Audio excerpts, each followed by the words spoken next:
Hello, and welcome to the Weekly Scroll Podcast. My name is Ryan. And I'm the ghost of tabletop games yet to come. And today is our last episode of the year. This is it for 2023. It is. It's the year we did it. We survived another horrifying year in a capitalist dystopia.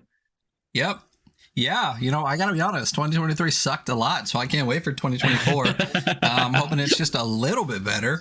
That would be nice. We got some really good games this year, though. We did get some good games, and what we're doing today, something a little bit different, is our year-end review. So we did this once last year, because it was kind of the first time we really got to a whole year. So this is year-end review 2024. The plan is to go over all of the top fives for all of the metrics we do with books and top three for zines, and then give overall top scores and then our personals.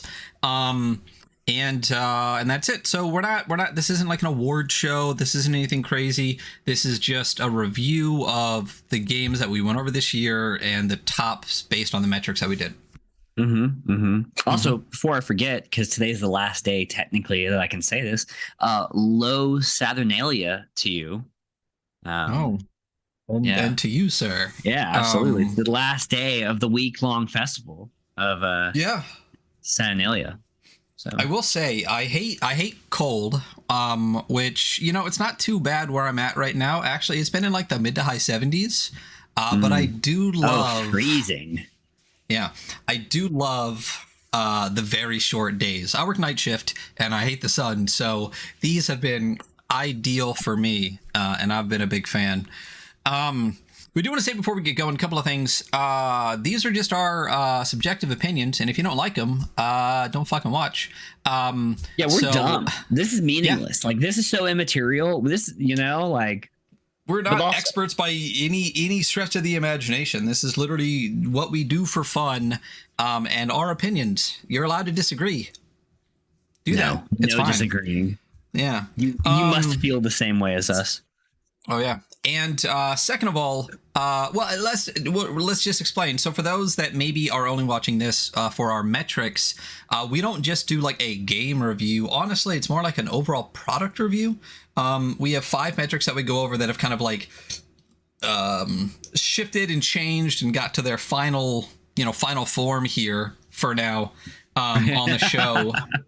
And those metrics that we go for, what we call books, and what we've decided is like a book is anything more than like 35-ish pages, but like zines are basically like 30 to 60 pages or less, and books are like 75-ish and up. So basically a zine is like a zine. It's a folded batch of paper with staples in it.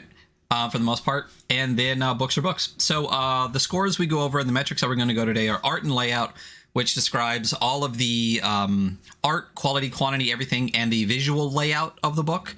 The usability, which is how easy the information in it is to parse, if it has hyperlinks in your PDF, bookmarks, if it's easy to read, if the maps in it are usable, basically how easy is it to take to the table.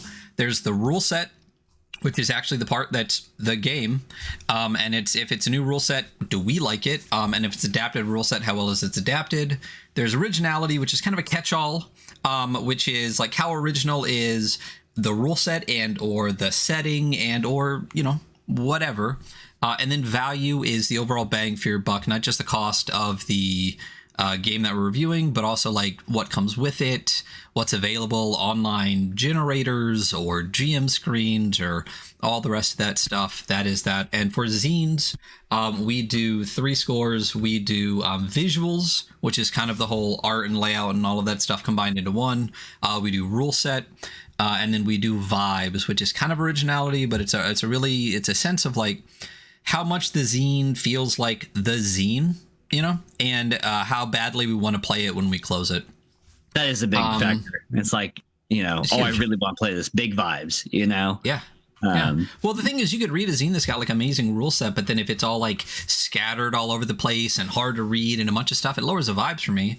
Or you could have a zine that's like super light on rules, but like just screams like, this is blood and guts, like every fucking page, and you go, all right, well, these are good vibes. So, yeah. Yeah. So, Ryan, how are you feeling today? How are you doing? I'm tired. I just wrapped up actually putting all of this together right now, and I know that you got home from work not too long ago, so. And I walked the dog, and did you see that I went to the Knave of Cups vending machine in Portland? I did. Yeah, very cool. Yeah. Very cool. Yeah. Yeah. For this episode 2, I'm gonna do something here. So let's see. Shit, what are we doing, Ryan? Something that the people that we're not allowed to play music for, don't like, but we're gonna go ahead and do that. Make sure it's in the good spot, and then he's putting on his gym workout playlist. Yeah. No, I'm not. There's no music playing. Yeah. Yeah. Legally. So there's never music playing. So never. So let me just adjust a couple of things, and let's just get fucking into it.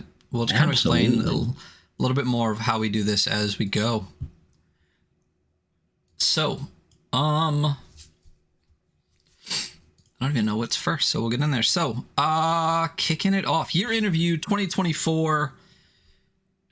Boom. This is not the page it's supposed to be. Year in review or year end review? Okay, you motherfucker. Because we talked about this. I know. I Googled, it can theoretically be either, but year in review is kind of like a review of the entire year. Year in review is a review at the end of the year. They become quasi interchangeable. But because we said year end last year, we're going to stick with it. So I'm gonna every time I say it, say year in review. So I'm gonna fight you. They're also like phonetic, like verb, like phonetically so close that if I say it fast enough, especially because I slur everything, you'll never you can't tell. Yeah, it doesn't make a difference either way. Do you? I've seen both. Both are fine. If you disagree, see the last time I talked about your disagreement. But for those that do listen, especially you, Ozo, thanks for being here all year, and we'll thank everyone again here at the end. So let's start. We're going to start with the quote-unquote books, which is anything that's not a zine. And we're going to start with our first metric that we do, which is art and layout. So I got a lot of windows here, so boom. That is not the one I wanted to do.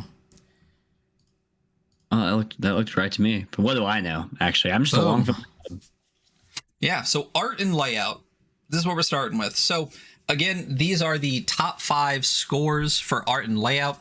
What I wish I would have done is added the score to it. Maybe if you have that document you sent me that has like the scores, you could let me know what those are as we go. I would love to. Number 5 for art and layout this year was Shadow Dark. So Shadow Dark is it's a game. It is a game. Yeah, from the Arcane Library. It is I can't see all your fingers. Still can't see. You're chopped off. Just use your words because we're on a podcast. Oh, 8. I didn't want to interrupt you. I was like, here, keep going. But 8 is it's an 8. Shadow Dark got an 8 for art and layout this year. That is out of 10. Shadow Dark is a game from the Arcane Library. It is, in their words, something like it's basically 5e mixed with a little bit of OSR is what it comes down to. I think it's like the old school modernized. I personally feel that it was more like 5e old schooled, but it's fine. It's a game that works absolutely for your table. I think it's better than 5e. And one of the things about the game is its art and layout, which is gorgeous. So you're really selling this one, buddy. Hey, you know what? I'm doing it. We're getting there. We'll get into the flow. I think for all of the criticisms that we have about Shadow Dark, and I think that they're fair criticisms, I think if you go through the book, visually, the layout is really nice to look at. It's fairly plain. It's a black and white layout, but the art throughout is like really very good. I think even one of the opening pieces is this weird, like, that's on the page right now. It's like that pseudo beholder horror monster. I love that piece. And there's a lot, the character art in here is really good as well. So I understand why it's in the top 5 for sure. It is nice to look at. Yeah, I mean, as you said, the art, but the overall layout I think is really good too. I think the font that they choose is super readable. The even the size. I know this is weird, but like we've looked at. I think it's weird when it's more harsh, I think, on the eyes when things look too big instead of too small. I don't know if that's weird, but like sometimes when I look at the font, like I'll notice like, wait, that's way too big. That fills up way too much of the pace. It feels pretty busy. But I feel like this is a really good size font. I think the layout all the way through is really done. I love the font choice that they had for the word, like the big words like introduction and things like that. And even in this 2-column black and white layout, I think the font size is great. The font choice is really great. It's super readable the whole way through. And like you said, the art, I mean, the amount of art that they put in this is insane. Yeah, there is a lot. And a lot of it is this like full page spread, black and white, kind of like old school but modern artists doing a lot of stuff through here. So I mean, yeah, we definitely had some valid criticisms of the Shadow Dark. I think this is the only time this is going to show up on the list at all. It's a fine game. I think that's what we came to. It's fine. If you want to do something that's a little different than 5e, I think this is a great introduction into something different than 5e. But I think that realistically, it hits all the same vibes and notes as 5e, with just maybe a slight bit more like kind of deadliness involved in it. And maybe a little bit of introduction into some more of the quote unquote OSR or older school styles of play mixed into it. But yeah, art wise, and that's why we're looking at it, the art is fantastic and it's packed full and the layout is super clean. So that's why it ended up at number 5. So, anything else to say about that? No, I feel like we've said what's said. I actually, now looking back, have a more like a softer opinion on Shadow Dark than I did previously. I think because honestly, I was just so bored going through it. But I think like you just said, and I'm gonna say it again, that it's a really great stepping off point, you know, from like more traditional games. Yeah. Yeah, I mean, I don't disagree with that. I mean, I do think that it could have. I think my biggest problem is that I kind of expected a little bit more, and it just kind of it was fine. Like I think there's a couple of things that could have been different that really could have elevated it above and beyond and made it a much better stepping point off. But it works. I would play it. I bought all of it. Yeah. And that's about it. Next we got number 4. What do we got at number 4? That is Black Sword Hack. What did Black Sword Hack get for the score? Black Sword Hack also got an 8 in art and layout. Yeah. So let's take a peek at Black Sword Hack and talk about why it got a 4. Black Sword Hack. So I guess first of all, we should be saying author and art also as we go through the Black Sword Hack by Kobayashi, with art by Goran Blijovic? I don't know. I'm bad at pronunciations, and I do apologize for that. Yeah, Goran Gligovic. Gligovic. Close enough. Amazing, absolutely stunningly amazing artist. Insane work. So happy that they used him for the Black Sword Hack. This is from the Murray Mushmen, same people that put out Nox, same people that put out like Ragged Hollow. Fantastic work. They always do beautiful layout. They always do a lot of really amazing stuff in the OSR. Books always come out really amazing, and they're not too costly either. I think this one at the time, I don't know now, but when we reviewed it was like $31, and it's like a hardcover full like color book. And it's just gorgeous. Not only is the art fantastic, also they do. It's fine if you have a lot of art. I'm not saying one is better or worse, but I do really enjoy when there's one artist that does all of the art for the book, because there's a level of consistency all the way through that really elevates it. So specifically talking about the art, I mean, it's amazing. And as with Shadow Dark, there's a lot of full page spreads of art that are really, really great. And I think also what really stood out to me about this one, layout wise, it's funny, we actually reviewed this one before we combined art and layout because we did it at a certain point in time. But I think the layout also in here is really very, very good. It has this like off-white background, like almost parchment. That's really nice to read. And anything that it wants to draw your attention to in this kind of 2-column layout, it has this like red box that's like very low, like it's not very harsh. It's a very subtle red box that kind of draws the eyes. And it's very, very readable. Yeah. Yeah, exactly everything you just said. The part, so it is kind of like a parchment background, but it's almost like light in the middle and just parchmenty kind of design on the sides, but not to the point. Like if you use like a straight up parchment brown paper in your book, it's not going to look good. I'm sorry out there. Stop doing that, people. But the subtlety of the way that they used it in his is gorgeous. And like you said, just that kind of like tan reddish, just like kind of fade in the boxes. It's so subtle and nice. It's really beautiful. Yeah. And I really actually love the line down the middle of the two columns. I think for my brain, it really helps separate that a lot too. So I also really like the font in this. It's very like, I think it's an incredibly basic font, but it's just like reads really well, like fucking Times New Roman or something, you know. But yeah. Well, and it's a really readable serif font instead of like a lot of books that go to like a sans serif font in their body text.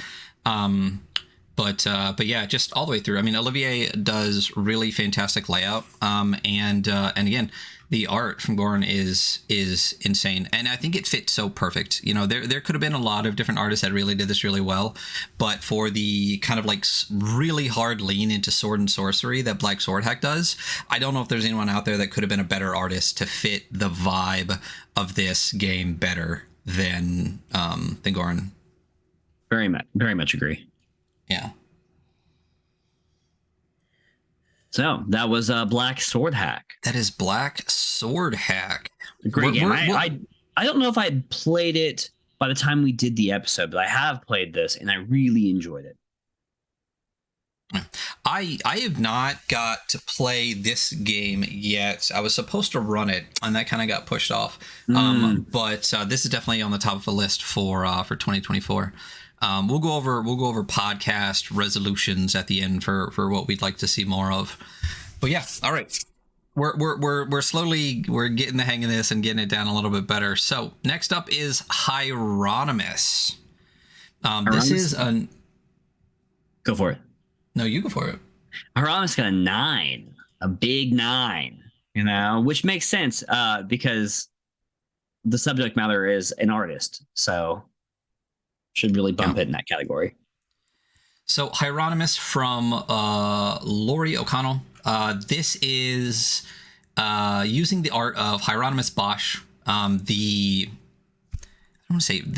artist Hieronymus, who just did this insane style of art, and the fact that they turned an entire game into or an entire art like portfolio into a game was just insane. I think it blew both of us away with the concepts and the ideas. The idea that you're being chased through these crazy worlds that are all Hieronymus Bosch's paintings, but this thing coming after you was fantastic. So as far as the art and layout goes, realistically, it's the art more than the layout, I think, is one of the reasons we did. I think we had some beefs about the layout a little bit. I think this is one of the times where I think the font is incredibly small and really could have been brought up a lot. And there are a couple pages that are kind of plainish as far as the layout goes, but the art, the way that the layout does use the art in it, where they're always Bosch's paintings every single time, really just makes it like, how can you not? Like, it's just fantastic. I think for me, the font is like a little chunky. Like there are chunks of font, but like a lot of the page layouts are like, I think, very cool. And yeah, they use the art really well and they work around the art really well. Like the character creation page, which is probably like 8, I think. I like the way that looks. And then the safety rules page on 11, where it's this kind of like painted out area over this painting, like painted white, so you can read the I think there's a lot of creative layout going on in this book. Yeah, I think my issue. Yeah, I think my issues with some of the layout are pages more like let's see, page. Oh, I think I'm going the wrong way. For example, like page 8 and page 9. It's on a parchment background that's not Bosch's art, and it's exactly the opposite of what we talked about with Black Sword Hack. I think the parchment's a little too dark, so the black on it really bleeds in. And instead of doing something like this painted out section on the safety page, when you look at, for example, like page 13, the text is very small on like a lot of green and blue and stuff like that. That is one of the more egregious pages. Yeah. So But I mean, Yeah, it got an egg. It did get what, a 9? yeah, I got 9. So So we're being a little bit picky, but it's definitely extremely nice to look at. Not only that, I think it does help. It makes it a little bit interesting that the book is like a, what is it, like an A. oh yeah, it's weird shaped. It's really cool. It's a big. I can't remember what exactly. It's basically 8.5 by 11, but sideways. I always forget which one. I think it's A4. I forget what the European versus American is, but like that really helped. I think it made it like a really interesting layout by going for that. Do I need to go grab mine? I don't know where mine is. Oh, mine's right there, but I'm not going to go grab it. But yeah, it's the same size as the Orbital Blues art book. It's just a sideways A4. It's really fantastic. First of all, the game is fantastic. This is not the only time you're going to see it on these lists. But as far as the art and layout goes, it's really well done. It's really fun to go through. And especially when you get to the map section, like using the art with the hex maps, really fucking cool. Yeah, they are really. They're just like, this is outside of the current scope of what we're talking about, but just the rules are so good too. I really did enjoy this game. So yeah. And as we said, this was written by Larry O'Connell, and it's Chris Bissett from Luther Room who did the layout for it.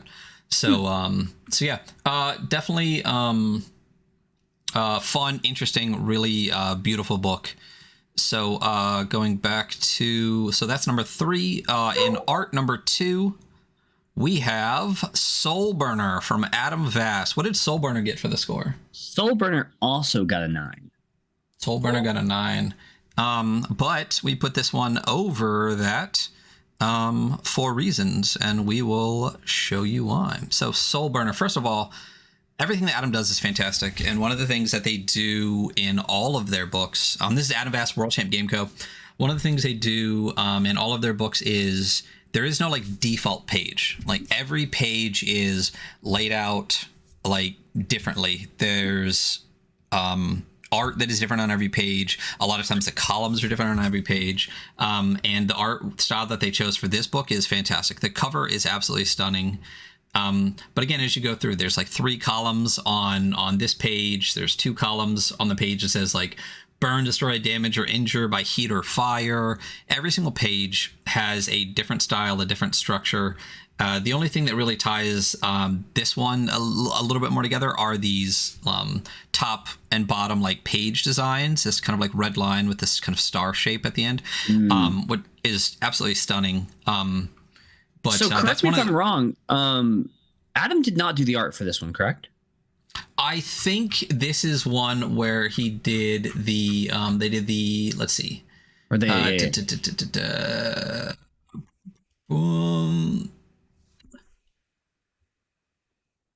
Soulburner's derivative. Come on, Adam. Where is the page that says everything?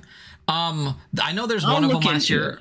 Yeah, I know there's one of them last year that they didn't do the art for, but I'm pretty sure they still did like the layout for it.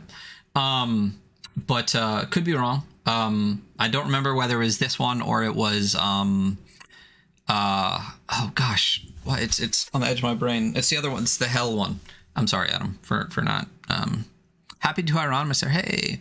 So anyway, going through, regardless, even if they didn't do the art for this one as much, it's still the same kind of layout where no 2 pages really are the same.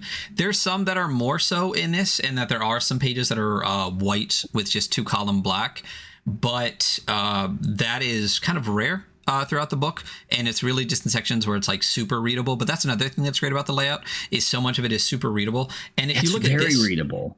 Yeah, and if you look at this compared to like Hieronymus, which we were just looking at, every time there is text on like a color background, like this page on page 12, the prophecy page, it's black on those sections where there's like a bright red and bright white on black, or there's a box put there so that it makes it even more legible. And even on this section, there's mostly dark at the bottom and maybe just a little bit in this red on page 13, but the entire thing is incredibly readable. There are hints and bits of Merkborg layout throughout here, because this Soulburner is kind of like it's a mix of Merkborg and Necronautilus. But not too much. You just get a couple pages where the fonts are just like twisted in different directions, which has become like kind of like the default Merkborg vibe to an extent. Yeah, it does. It's funny. It does feel Merkborgy without falling into like a lot of the kind of now tropes of like what a Merkborg looks like or the actual game itself. And also, I was right. The art is by Matt Overski. Yes. Yeah, you're correct. 100%. Yeah, because I remember us talking about this and talking about how it's a different artist, and yet it still feels so much like a World Champ project, which is great. Oh yeah, it's right here on the. It's actually in the book. I'm bad at looking for stuff, but yeah. So this is a super fun game. Again, this is not the first time we're going to talk about it, so we're just talking about the art. But like, look at this piece right here on page 27. Super fits the vibe of what Soulburner is, and it's just really fantastic. We'll talk about again the game a little bit later, but all the way through, beautiful, super readable, gorgeous layout, highlighted words. Just again an Adam Vast project through and through, and just a stunning mix of Merkborg and Necronalis. That's really, really fantastic. So, yeah. So that is Soulburner. Again, that's not the only time you're going to see it, so we won't talk too much about anything else. And then number 1 for art this year was Hell Knight. No surprise, really. Yeah, really not shocking that was number 1 for art and layout, because it deserves it. So yeah, it absolutely does deserve it. So when we look at Hell Knight, the thing about Hell Knight that's really cool and interesting that we loved, first of all, this is from Gabriel Quiroga. They're the same people that did Warpland. They did NeuroCity. We've talked about Warpland before, and Warpland got one of our top scores last year for art as well. So as far as layout and art and stuff goes, obviously anything from Gabriel is going to be amazing. But what's interesting and cool about this one is that almost the entire book is handmade.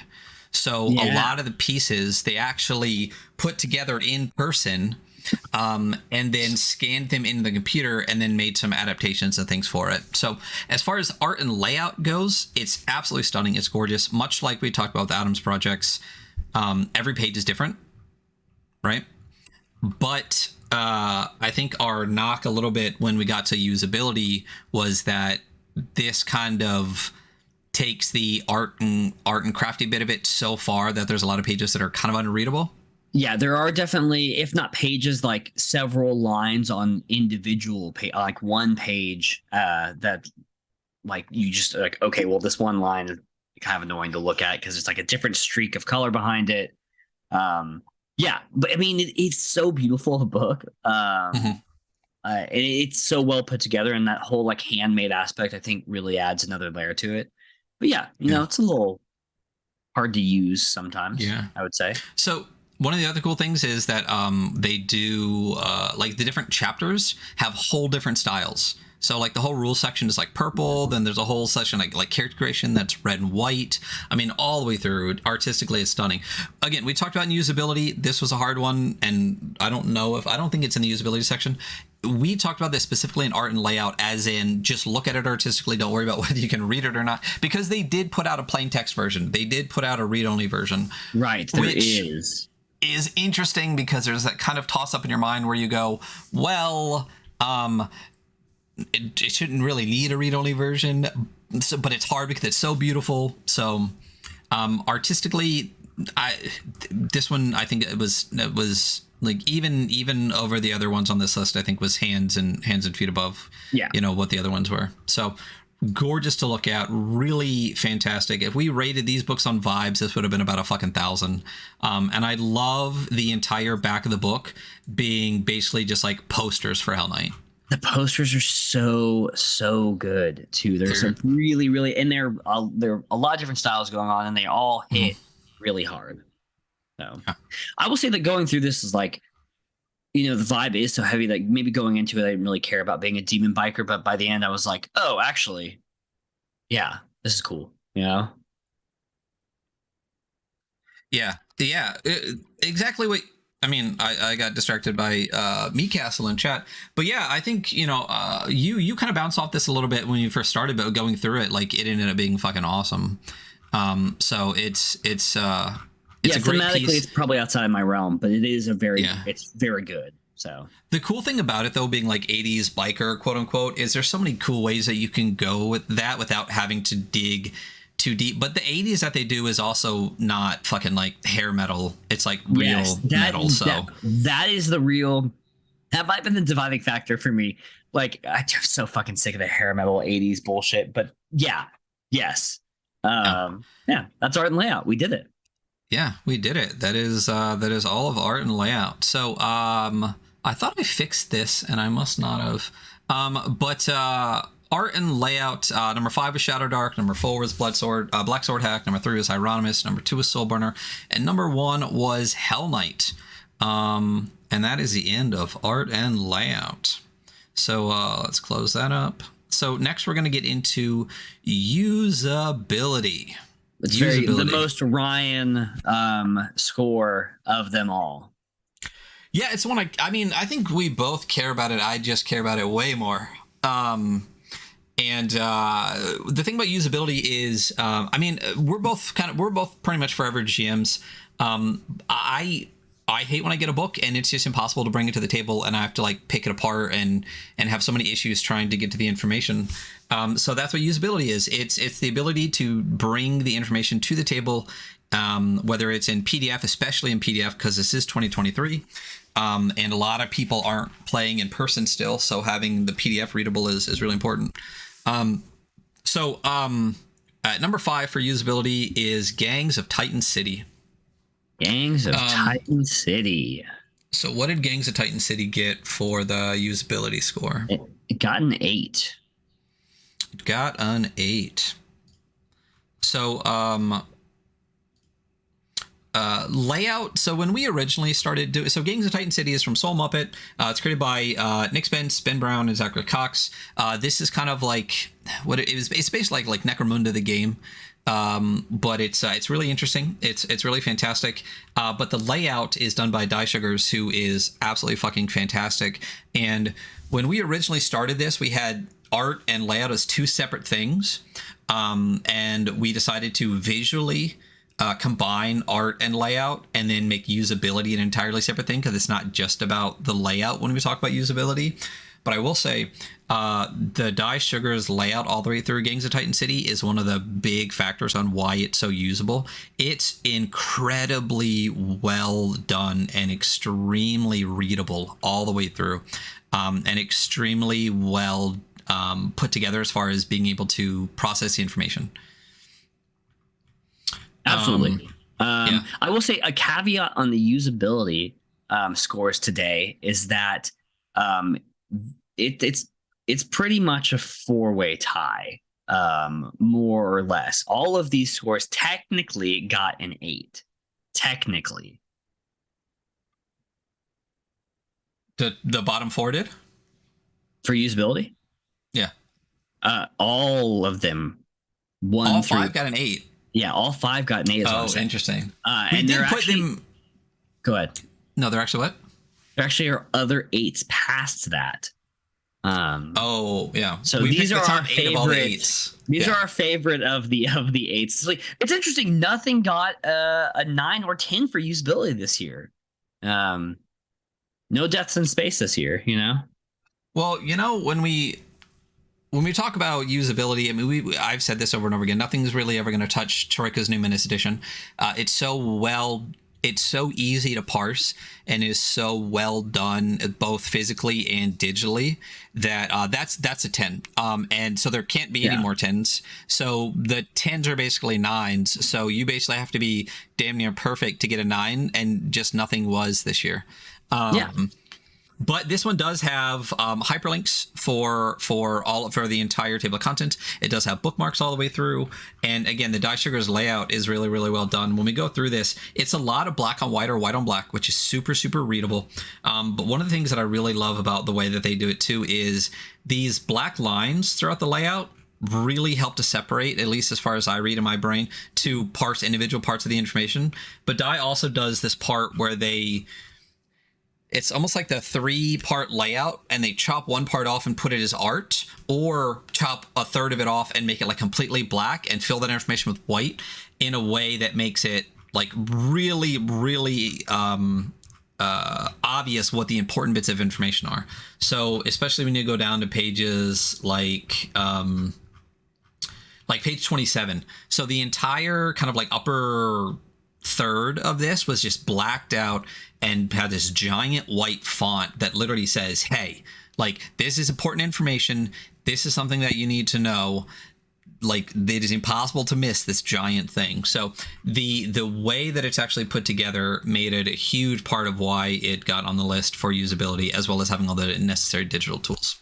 Yeah, this is definitely a testament to, like, just because you have a black and white layout, like, not all black and white layouts are created equally, right? Like, this is a really great use of, like, page breaks, or like spacing within the layout, or like even just black boxes that are unobtrusive but still draw your attention. It is incredibly easy to read. The text is really well broken up as well. There's a lot of like bullet pointed like stuff to refer to. I do really like looking at this book. I enjoy going through this. And even though it's long for my opinion, because I am a minimalist zine boy, I still think it's really easy to take in. Mm-hmm. Yeah, and this is not going to be the only Die Sugars layout that we see throughout the episode today. So clearly that's someone that if you like a very simple but well done layout, that's the thing. They don't go crazy, but when you see it, there's always a sense of like, oh, the really beautiful style that goes with it. Right, number 4, we went with Dead Halt, and we know we got an 8, right? Because they all got 8. They all got 8. But this is let me close out some old windows. So this is another example of using black and white layout to its maximum potential. So this is Dead Halt from Zonware.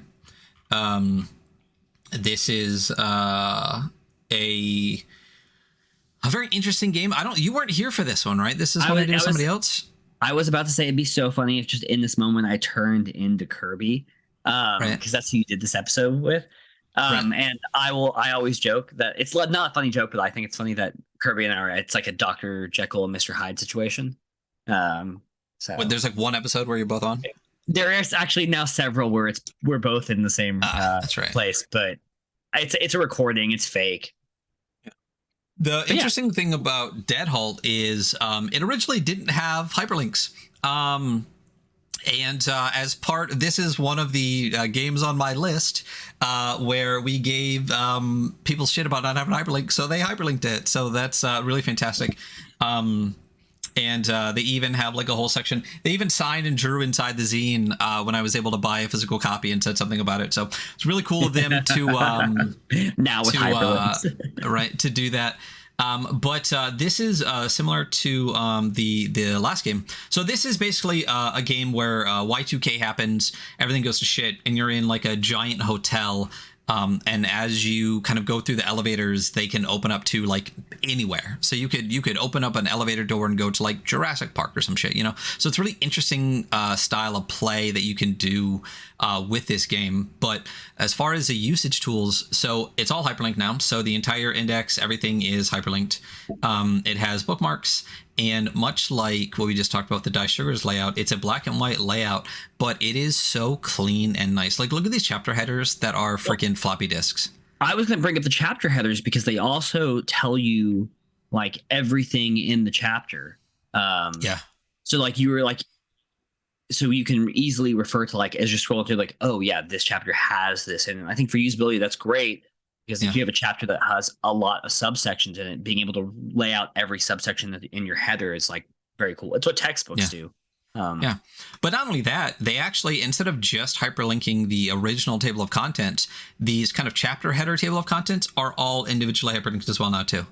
I did not realize that. Yeah. I completely forgot that too, because this would probably be number 1 instead of number 4 if we had remembered that. Oh, dude. Yeah, this should be a 9. Yeah. The chapter headers really, I genuinely did not realize chapter headers had, whoops. Well, yeah. In my heart, it's now number 1. So yeah. So we'll when I post the socials, we'll tweak that. I completely forgot that they had hyperlinked the header chapters too. I think I've been reading version like 1.2 for a while as well, which I think is the one that's unhyperlinked. Because I think it's 1.3 is the now completely hyperlinked out. Yeah. But As far as physical usability, yeah, that's fantastic. Oh, yeah, well, whoops. Yeah. But black and white layout, and so here's a great page when we look at page 20 for why usability 2, this is really fantastic. So it's black and white layout, but it uses a mix of like 1 column, 2 column, 3 column in a way that really helps the brain. It does bold in the way that bold should be bolded, which means the first time you see something, it's bolded, not every fucking time. And every time there's important information that you need to read, it highlights the beginning line of that paragraph, so you realize it's really important. And then super important information, they put a black box with white text instead of the white on black. And it's just incredibly well laid out in a way that makes it super easy to parse information in your brain. And again, love the black and white layout. The chapter headers are fantastic. Yeah, this should be a 9, so we'll go back and we'll fix this. So yeah. So in our minds, Dead Halt is actually number 1 on usability. But yeah. Oh well, you know, we're doing the best we can, guys. Okay, yeah. Listen. Yeah, I completely forgot that they had hyperlinked the chapter headers. So that's kind of shit we're talking about. That's really good.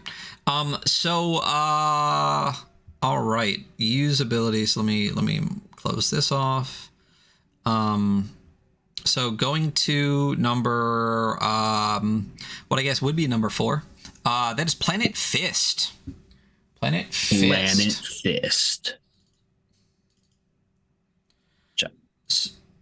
So Planet Fist is from well, and this one got an 8, obviously, because we know it did.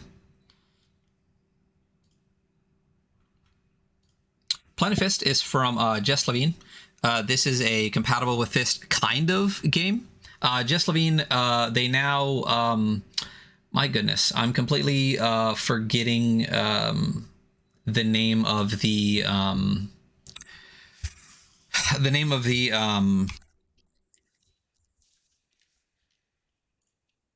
like the publishing name that they go under now instead of just Jess Levine. I think it's Jumpgate Games, I think I want to say. But I want to make sure so that people know. Yeah, Jumpgate Games. Yeah. All right. I knew, but I just didn't know. You knew that you knew, but you did know. So Planet Fist is a very interesting game. It takes the core kind of mechanics of Fist and makes a tactical narrative war game out of it. So it's basically if Fist was a skirmish game where your soldiers can't die. In a very I mean, if you look at the ludology, you're talking about well, it has some, I mean, I'm not gonna talk about Forged in the Dark, a little bit of PBTA aspects as far as some of the things go, but Planet Side, and what's the bug one? Starship Troopers, because I've never seen or played or whatever Planet Side is, so Starship Troopers is what always pops in my head. I played Planet Side 1, so yeah, and it fits. I mean, yeah, there's a lot of you shooting people, dying, and immediately respawning to go shoot more people. And it's actually, I do remember as a kid thinking, I was like, this is so much fun. I really enjoyed this book. And I think for me personally, the parts that really stood out for usability there are like several examples of like these really great flow charts as you go through. And I think that really, like, listen, please, tabletop bookmakers, like zines, I totally get it, right? But like if you're writing a book and you have like a series of actions, a flow chart is so, like, every time there's one in the book, I'm like, oh, I'm so happy this is here, you know? Flow charts are good. Flowcharts are good. As far as the rest of the usability stuff, I mean, everything's not only is everything hyperlinked, there's actually a section here at the bottom of page 9 that says, note, page numbers in this PDF are clickable links. So like anytime it tells you anytime it references a page number, you can click it. So it actually written in the book, it tells you that you can do that, which is fantastic. It's bookmarked, it's fully hyperlinked. It instructs you that all of the page numbers in the book are hyperlinked. But as far as usability and readability, this same kind of Fist, like 2-3 column layout with things in boxes and important information in black boxes, and like the way that the page headers and stuff are done and the black bars across the top. I mean, I never had a problem reading a page on here and feeling like I was lost or that it was too much for my brain. I absolutely agree. And as you said, the flow charts, for example, like let's look at page 17. It is literally, it's combat end of round structure. So when the end of the round happens, it's literally a flow chart of how to get through the end of the round and start the next round. Fantastic. Great. I mean, like a really good usability tool. And I think like I know you've talked about flowcharts before, but I know it's something we don't talk about very often, but they're great for like helping players make decisions, or know what decisions they have available to them to make. Especially when you have a game that kind of has a bunch of open options, you know? Yeah. And even if you're not going to, even if like, I know there's times where maybe throwing a flowchart in is not going to fit the vibe of your book, which is important. Right. I'm not taking that away at all. Absolutely. Create a handout. I don't like make a PDF handout that people can download. Like it's not, that's not hard to just make like a different document. Yeah. Like just have like a whole so I can, also you shout don't out even that have. game, so. Oh yeah. Oh yeah. We didn't review it this year, but I have a feeling it'll be a lot in next year's year-end review. But yeah, there's nothing that says you have to even print it or pay for it. Like you can just throw it up on a website for free. So yeah, so that's Planet Fist. So so going down to number 2, but what's actually number 3 is I wrote Trophy. I know I fixed these. I wrote Trophy Dark, but it's actually Trophy.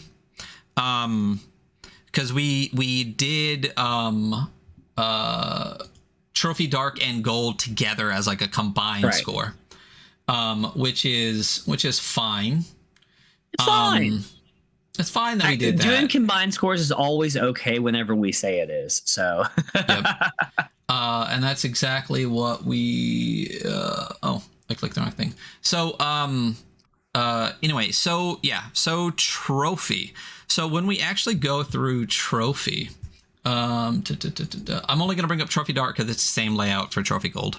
And honestly, I mean, and we'll say this a bunch, like, I know we said we did Dark and Gold together, but I kind of ignore Gold and just look at Dark because Dark is so much better in my opinion. I don't know what your thought on that is. Fine. You know, I do think that Dark does bring this aspect of like, it's just going to get worse and there really is no fighting it, that I'm like, that's pretty good. So. Yeah, I just thought, I think my only real beef with Gold, and this is one of those things that even when we were talking about it, it was like, this is one of those mechanics that we really need to bring to the table to feel how we feel about it. Yeah. I thought the token aspect and stuff like that just felt antithetical to what I liked about Dark. And the fact that you could actually like fight the monsters, it just felt like I don't know. I like... Maybe I'm just a sad boy. I like that you just can't win and you can't fight and you just die and go crazy. But anyway, so Trophy Dark, usability wise, honestly, I think we were a little harsh to this on art too, because I think the art to this is absolutely fantastic. But I've actually thought similarly. Yeah. Hyperlinked, bookmarked, but obviously, okay. So again, we're forgetting this. So Trophy is from Gauntlet. From the Gauntlet and from Jesse Ross, who wrote it. Trophy was originally like a Simba Room like kind of hack, and it's built on like a bit of the I think it's Black Hack and like Cthulhu Dark. Maybe, or Forged in the Dark. No, it's Forged in the Dark and Cthulhu Dark. That's Dark. That's why it's Trophy Dark. So but it was taken from that hack and kind of really thrown into a really fantastic direction and is one of my favorite games. But as far as usability goes, not only is it hyperlinked and bookmarked, it's got links to a lot of the character sheets and stuff like that elsewhere. But specifically when you look at the way that they give you the information, everything's numbered as far as knowing what to do. And when you actually look at, let's say what page is this? Page 7, it gives you the character sheet. Now they actually break it down numbered with explanations of how to use a character sheet, and how to fill it out and the way that things are done. And anytime that rules are presented to you, they do the same thing. They number it, they give you a little graph for it, they make it incredibly easy to parse the information and to read it. So when you go to like rolling the dice, every section is separated by these lines. Every section is done really in a concise way, and it has these page breaks and stuff on it that make it super, super readable. So a lot of these, when we get to the end, we're like, well, it has bookmarks, it has hyperlinks and everything. What sets it apart? For me, for this, it was how much they really took the time to make sure that you were able to parse the information really well, and it was thoroughly explained and still fit like the vibe of the book. So even on page 17, flowchart. Flowchart. Yeah. I knew there's one in here. I was like, yeah, another one. I think for me, what sets this apart, you kind of already touched on it, is if you go to trophrpg.com, you can get the character sheets. You can look at, like, I think they have like a character options thing where you can look at all the character options. You can get a character keeper that can be shared between your party. So the game, what's the game master called in this game? I can't remember. I don't remember either. The horrifying guide. But also on the same website, if you want examples of play, they have like Watch Trophy Dark videos, which is like a bunch of actual plays, and they have a dice roller as well. If you need a digital dice roller, yeah. So I think there are other like associated usability tools which push it up for me as well. Yeah. Just overall, I fucking love this game. It's really, really fantastic. I really like this game a lot. It's definitely a you game, but I would definitely enjoy playing this. Yeah. And I think this is one of those games that if you have a party that like is very, very emotionally connected to their character, you probably don't want them to play Trophy Dark because their character is going to go crazy and die. Yeah. Well, I mean, going in. Yeah, I love that. So yeah, I would say that like, yeah, you should know going in, but I've run like funnel adventures for groups and been like, hey, like, is this something you want to do? Because you're all going to die several times. It should be funny and fun. And they still complained. So know your table. Yeah. I mean, that's everything. But yeah, I agree. Yeah. All right. So this is number 1, but actually number 2, Mouse Ritter. I don't know. It might stay number 1. But Mouse Ritter might stay number 1. I mean, for usability, you really, really cannot beat the inventory system in Mouse Ritter. Mm-hmm. Yeah. So we'll just have to reconfigure some stuff. But listen, if you're listening to this right now or you're watching, it's gonna be a surprise. Who knows? It'll hold you in suspense. Who's gonna get first place? It'll be Mouse Ritter, actually, but. Yeah. So the order of this will actually end up being Mouse Ritter, Dead Halt, Trophy. We'll go back to it. Basically, we're just going to move Dead Halt up to 2. But anyway, so everything you want, it's got table of contents that's hyperlinked. It's got the bookmarks.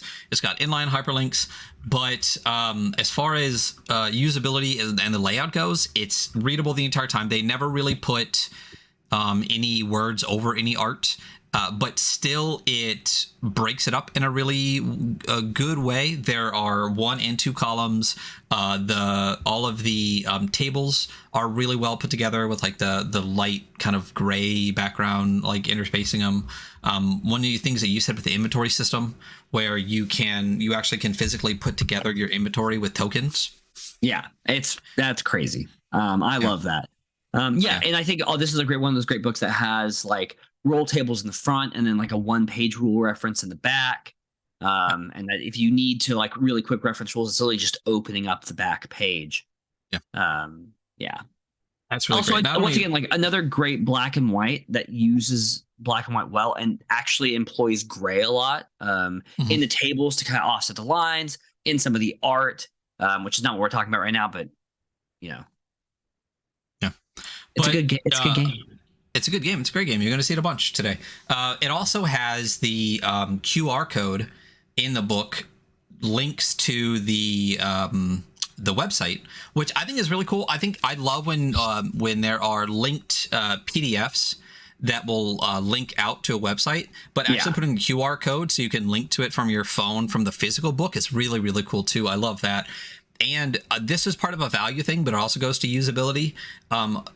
There are so many generators on the website that make it so easy to play. A very easy game anyway. The great thing about Mouse Rider is you don't need all that shit. One of the things that sucks about 5e is that you pretty much need digital tools in order to play the game. Like if you don't have D&D Beyond, or anyone that's only used D&D Beyond to play has never really played 5e. When I used to run teaching classes, it would take like an hour and a half to get people to actually make a fucking character and get up and running in a game, because you have to explain the entire thing all the way through. God, I fucking do not miss that, dude. No. Derived stats are dumb, especially in that instance. We're getting off topic as we often do, but we love 5e.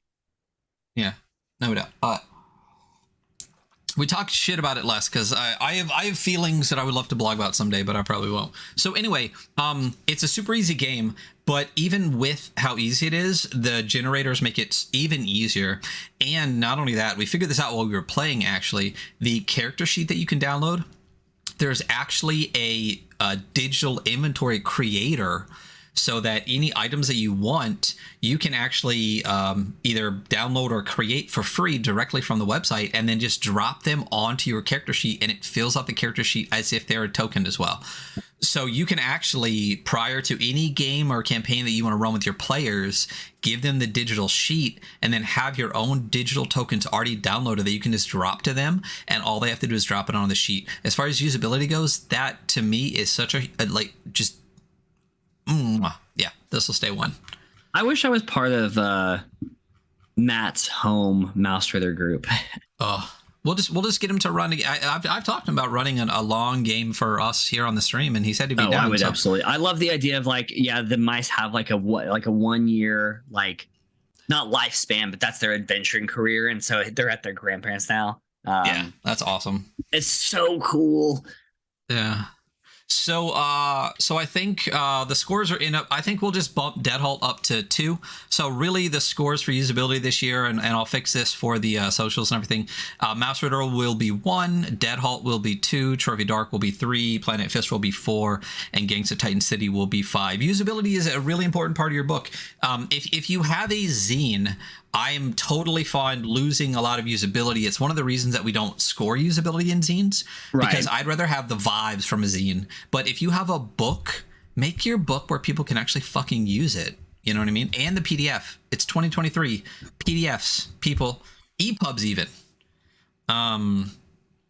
Anyway, so that is that's usability. So going on to Ruleset now. So this is where we actually score the actual rules of the game, in our opinion, whether we've played it or not. All right. So how do you feel about the conversation of like, we don't need to have that conversation? Okay, well, yeah. The thing is, and we said it at the top, we review, if we were just doing a game review, right, we would have one metric, and it would be this one. But we have 5 metrics for a reason. It's because there's more to a game than the rules that are written in the book. Totally. That's kind of like how I feel. Like, this is what's been said online, is that the game is what actually takes place at the table. This is just the rule set, you know? Yeah. Which I super agree with that view. Although we're still going to say game review, because it's easy to understand. It's a book review. We're reviewing the actual physical product, you know? Yeah. And if it doesn't have a physical product, it's still the aspects of it as if it was. Yeah. But yeah, completely agree. Again, we have 5 metrics for a reason, and only one actually has anything to do with the words that are written in the book. So, but you know, everyone's entitled to their own opinion, whether they're wrong or not. So, number 5 on Ruleset, we have Himbos of Myth and Metal. This is from Max Lander. Can't wait to get this to the table. Trust me, we have plans. Let me close out some PDFs so we can get back to where we were in Himbos. So we're not talking about digital stuff now. We're going directly to rules. So let's open the rules display. Boom. Himbos of Myth and Metal. This is Max Lander, huge bore games, edited by the wonderful Aaron motherfucking King. Fantastic fucking game. Love this game so much. We're not talking about art and layout, but it definitely had one of the higher scores as far as that goes. I love, if you're gonna do parchment background, do a nice subtle light one like this. It's more of a texture than like a piece of parchment, you know what I mean? It feels more like almost like linen paper, like it's a handmade paper. There's like defects and stuff on it, but the purple pops so well. But anyway, so himbos, as far as the rules and why it's on the list, I think one of the biggest things we loved about it is the mixed success system. Himbo's got a 9. Oh, 9. Yeah, scores. That's important. Himbo's got a 9. Yeah. So mechanically, Himbos is a D20 stat plus gear plus skill rollover system, which is interesting that it's not just D20 plus stat. There's other things that come into the game. But I think one of the things that we said, or that I just said, that we talked about and we loved a ton, there's also options for advantage, disadvantage, and dice chain. I love that they give you optional options instead of making it a hard rule. Did you say roll over? Is it under? It is roll under. Yes, it is roll under. Yeah, it's your stat right. Plus gear plus skill, and you roll under that target. Roll. Right. And then the window of error is one of the things that we loved the most about it. It's so rare that you see it in a D20 roll under, that there is like a mixed success aspect to the dice roll itself. And this has a great one. The window of error. I really, really enjoy this, and eventually I will make a hack of this because it's a really good idea. Yeah. Honestly, every D20 system needs to take the window of error and add it to your game, because it fixed that whole like the DC is a 15 but you roll a 14 thing, where you go, well, I guess you just fucking fail. That's dumb. So for those listening, the window of error, it says Himbos is not a strict pass-fail system. There's a small window for each stat. Should a roll fall within, results in something more complicated than success or failure. This is the window of error. If a roll would fail, which is equal to or over the target, but is within the window of error range of the applicable stat, the roll instead succeeds, but with a complication, and the window of error is calculated relative to the stat score. So if your stat score is 1 to 4, the window of error is 1. From 5 to 8, it's 2. From 9 to 12, it's 3. From 13 to 16, it's 4. And from 17 to 20, it's 5. So if you have to roll lower than, let's say, a 17, right?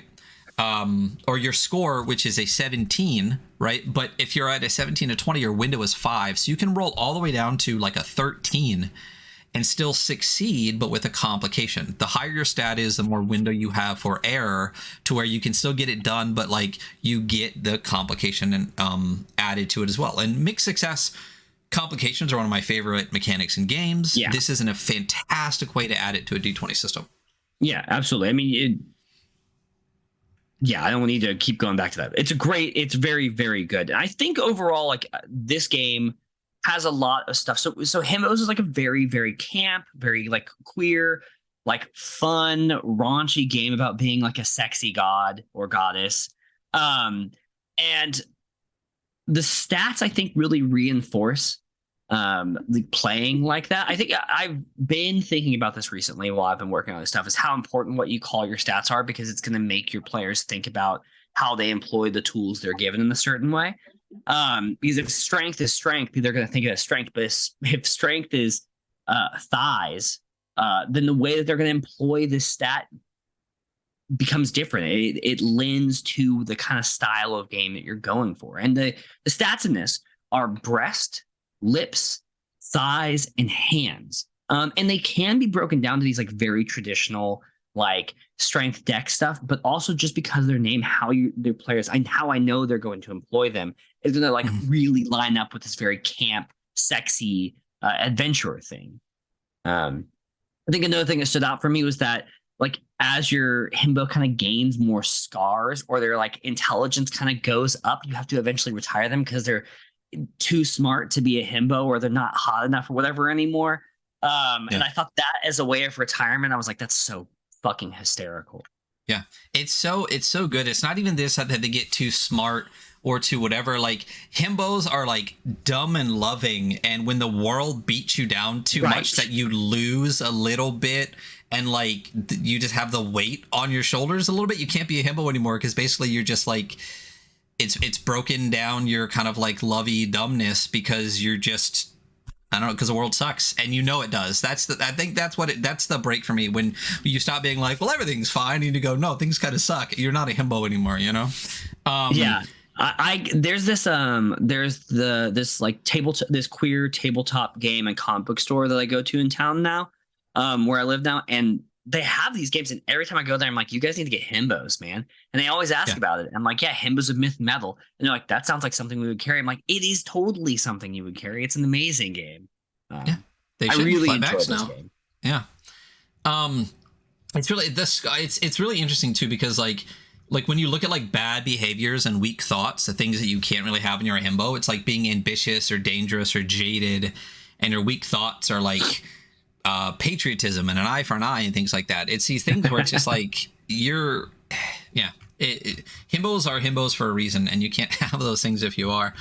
There's cool like life path section as way too. Skills are great. Right. I mean, there's literally a whole section here on being hot is like rules that you can do within the game. So as far as if you even take off like all of the kind of like himbo aspects of the game, quote unquote, and just look at like a core SRD, there's also so many cool, interesting mechanics built into it that are just like mechanical aspects that make this really interesting. It's not just the D20 system that's skinned to be himbos. Like, it's a really, really mechanically interesting system that is also awesome because it's about fucking himbos. You know what I mean? So they just did a really, really fantastic job of putting it together. And having interesting mechanics built into it, on top of the really cool vibes and world that they built with it too. So that's Himbos of Myth and Metal. Yeah. So at number 4, we have Fist, the game that Planet Fist is built on. So what did Fist get? Fist also got a 9. Fist also got a 9. This section could be a lot like the last section, except they're all 9s. So nice. Yeah, well, we've only ever had one game that got a 10, and that was in after doing it like 100 episodes. We're like, let's just give that one a 10. But Fist, the Freelance Infantry Strike Team Ultra Edition from Claymore, a paranormal mercenary role-playing game. This is great. It's fucking great. What can you say about Fist? You know, I mean, like, God, I love this game. I really, really, really enjoy this game. Yeah, this. So we've talked a lot about PBTA. We actually did Apocalypse World this year. And what's interesting is I'm a big fan of some aspects of some parts of what a lot of people call the PBTA system now, even though technically it's not, and et cetera, blah, blah, blah, blah, blah. See our previous episodes. Right. I also read that paragraph. I'm like, fuck all this. Whatever. Yeah, it's whatever. But this is how I really enjoy mixed success, where I don't like moves a lot. And if you are going to have quote unquote moves, I like when it's a power or like for a spell or something like that. Fist does a really great job. Also note that it never calls itself PBTA anywhere throughout this. Because just having a mixed success dice mechanic doesn't make something PBTA, which I fully agree with. I think moves and stuff. I think, in my opinion, moves is one of the defining characteristics of the system that people call PBTA. Right. I just call everything PBTA, no matter what is happening or what dice it uses, and I just to get a reaction of weird OSR people on the internet. Yeah. Well, I'm gonna scroll to page 2, which is a move. Everything's a move, Ryan. Everything's a move. So basically, the way the system works is you have it's all based around 2d6, right? And you use mixed success and traits to build a character, and then you go on what amounts to paranormal Cold War activities with your mercenary. One of the highlights of the game is, first of all, how light it is, but the amount of depth that you can put into it. But second of all, it is what I originally thought was, fuck, why do you need all that shit? Not all that shit, that much stuff, which is the intelligence matrix. The intelligence matrix. That's so good. It's amazing. It is an amazing tool to have, which I feel like kind of goes to usability. But it is also part of the rule set, you know? Yeah. Oh yeah. But it's not even just tool. it's not even just the intelligence matrix, it's the trait and role index too, because the actual game itself is literally like 9 pages long. It's 9 pages. As it should be. So when you go through, it does a step-by-step 1 through 5 on how to make your character, which is like choose 2 traits, fill out your attributes and stuff, which are all based on your traits. You choose a role from an index, and then you choose a code name, and that's pretty much it. It gives you examples of them right here. And then when you actually roll a dice, you're just rolling one of 4 stats, which is forceful, tactical, creative, or reflexive. Right, and it's 2d6. 6 or less is a failure, 7 and 9 is partial success, 10 or above is a full success, and double 6s is an ultra success. And that's pretty much it. And it's basically, there's a complication, and you get to determine the complication based on the system. That is how I like make success, because as a GM, I like coming up with the complications. I understand that some people find that the most difficult part, and when I first started using that, I did as well. But once you get into the flow of coming up with it on your own, it's, in my opinion, much easier and more fun than just having a move tell you exactly what happens. Because I feel like when you have a move that tells you exactly what happens, you might as well just do solo play, and you're not even really playing, because the move is just telling you what you can do. That is my major complaint about moves, is how not open-ended they are. I completely agree. This is a really great example of a mixed success system. And I mean, like, the depth of character creation with the trait index. I mean, you can just make the most weirdo, like, vampire mage with a gun motherfucker that you could possibly imagine. I really appreciate this system. Yeah. I mean, as we said, the rules of the system are very light. What we just said is pretty much it. There's some other cool things to do, like within the system that we're not going to dig too deep. There's a lot of but that's basically it. It's just 2d6 mixed success. But the parts of character creation that really make this system shine are what you said: the traits, the roles, and the intelligence matrix. There is a whole section in the book on GM guidance, and I think it's one of the better. Again, this is not technically a PBTA, but for a mixed success system, I think this is one of the better, like, explaining kind of how that works, systems that are out there. But when you actually get to the trait index and you roll D666 traits, and it makes your whole character by just rolling these 2 traits. For example, there's a trait just called artist. If you have a reasonable amount of time and complete safety, you can create something with your art supplies, and it will become real until the end of the mission. You get art supplies and +2 to creative. That's a trait, and that's half your character right there. You roll a second one, and let's say you roll bomber. If you have a reasonable amount of prep time, you can use your bomb kit and attempt to destroy any structure by rolling tactical. You may also spend a war die at any time to create a small throwable explosive that deals 1d6 damage, and you get a bomb kit and +1 tactical. So if those are the 2 you roll, you have 2 skills, basically, because of your traits. You have +2 to creative and +1 to tactical. You have a couple of items, and that's your fucking character. And then you roll a roll, like an ROLE, and then that will help give you a little bit of a rounded out part of the game, but also how you advance, which is a really cool thing to do. Roll for each individual role gives you a different way to you advance your character. And then you go to the intelligence matrix. I mean, so basically a lot of what makes a game cool, fun, and interesting is in your character creation, which you're playing a character. So that should be an important part of it.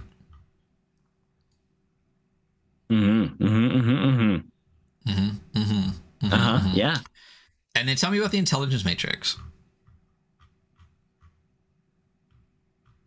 I'm blanking. The intelligence matrix. Let me pull. Where did Fist go? What am I doing? I'm already prepping for the next thing. I thought we were about to wrap this one, so don't get mad at me, guys.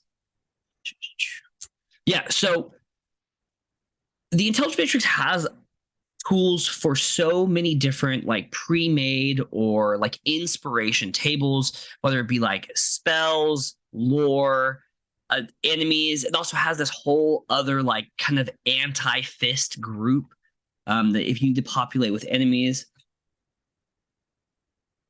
Sorry, I'm reading Ozo's comment. It's like, we all know about the intelligence. Everyone knows, you know. I think it's like a collection of rule tables, which I am always a fan of because we all know my favorite game this year is going to be Vaults of Varan, which is a collection of rule tables.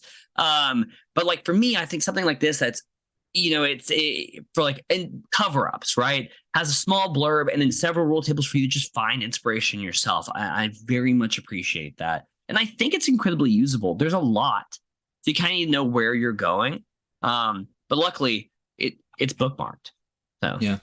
Well, that's one thing about the intelligence matrix. When I first saw it, I was like, why do I need all this stuff? And then every time you go to a different section, you're like, oh, because it's fucking awesome. Yeah, it's like cool. It's so well done all the way through. That is definitely like peak roll table usage, is just like 2/3 of your book being ways to do everything and optional rules for anything.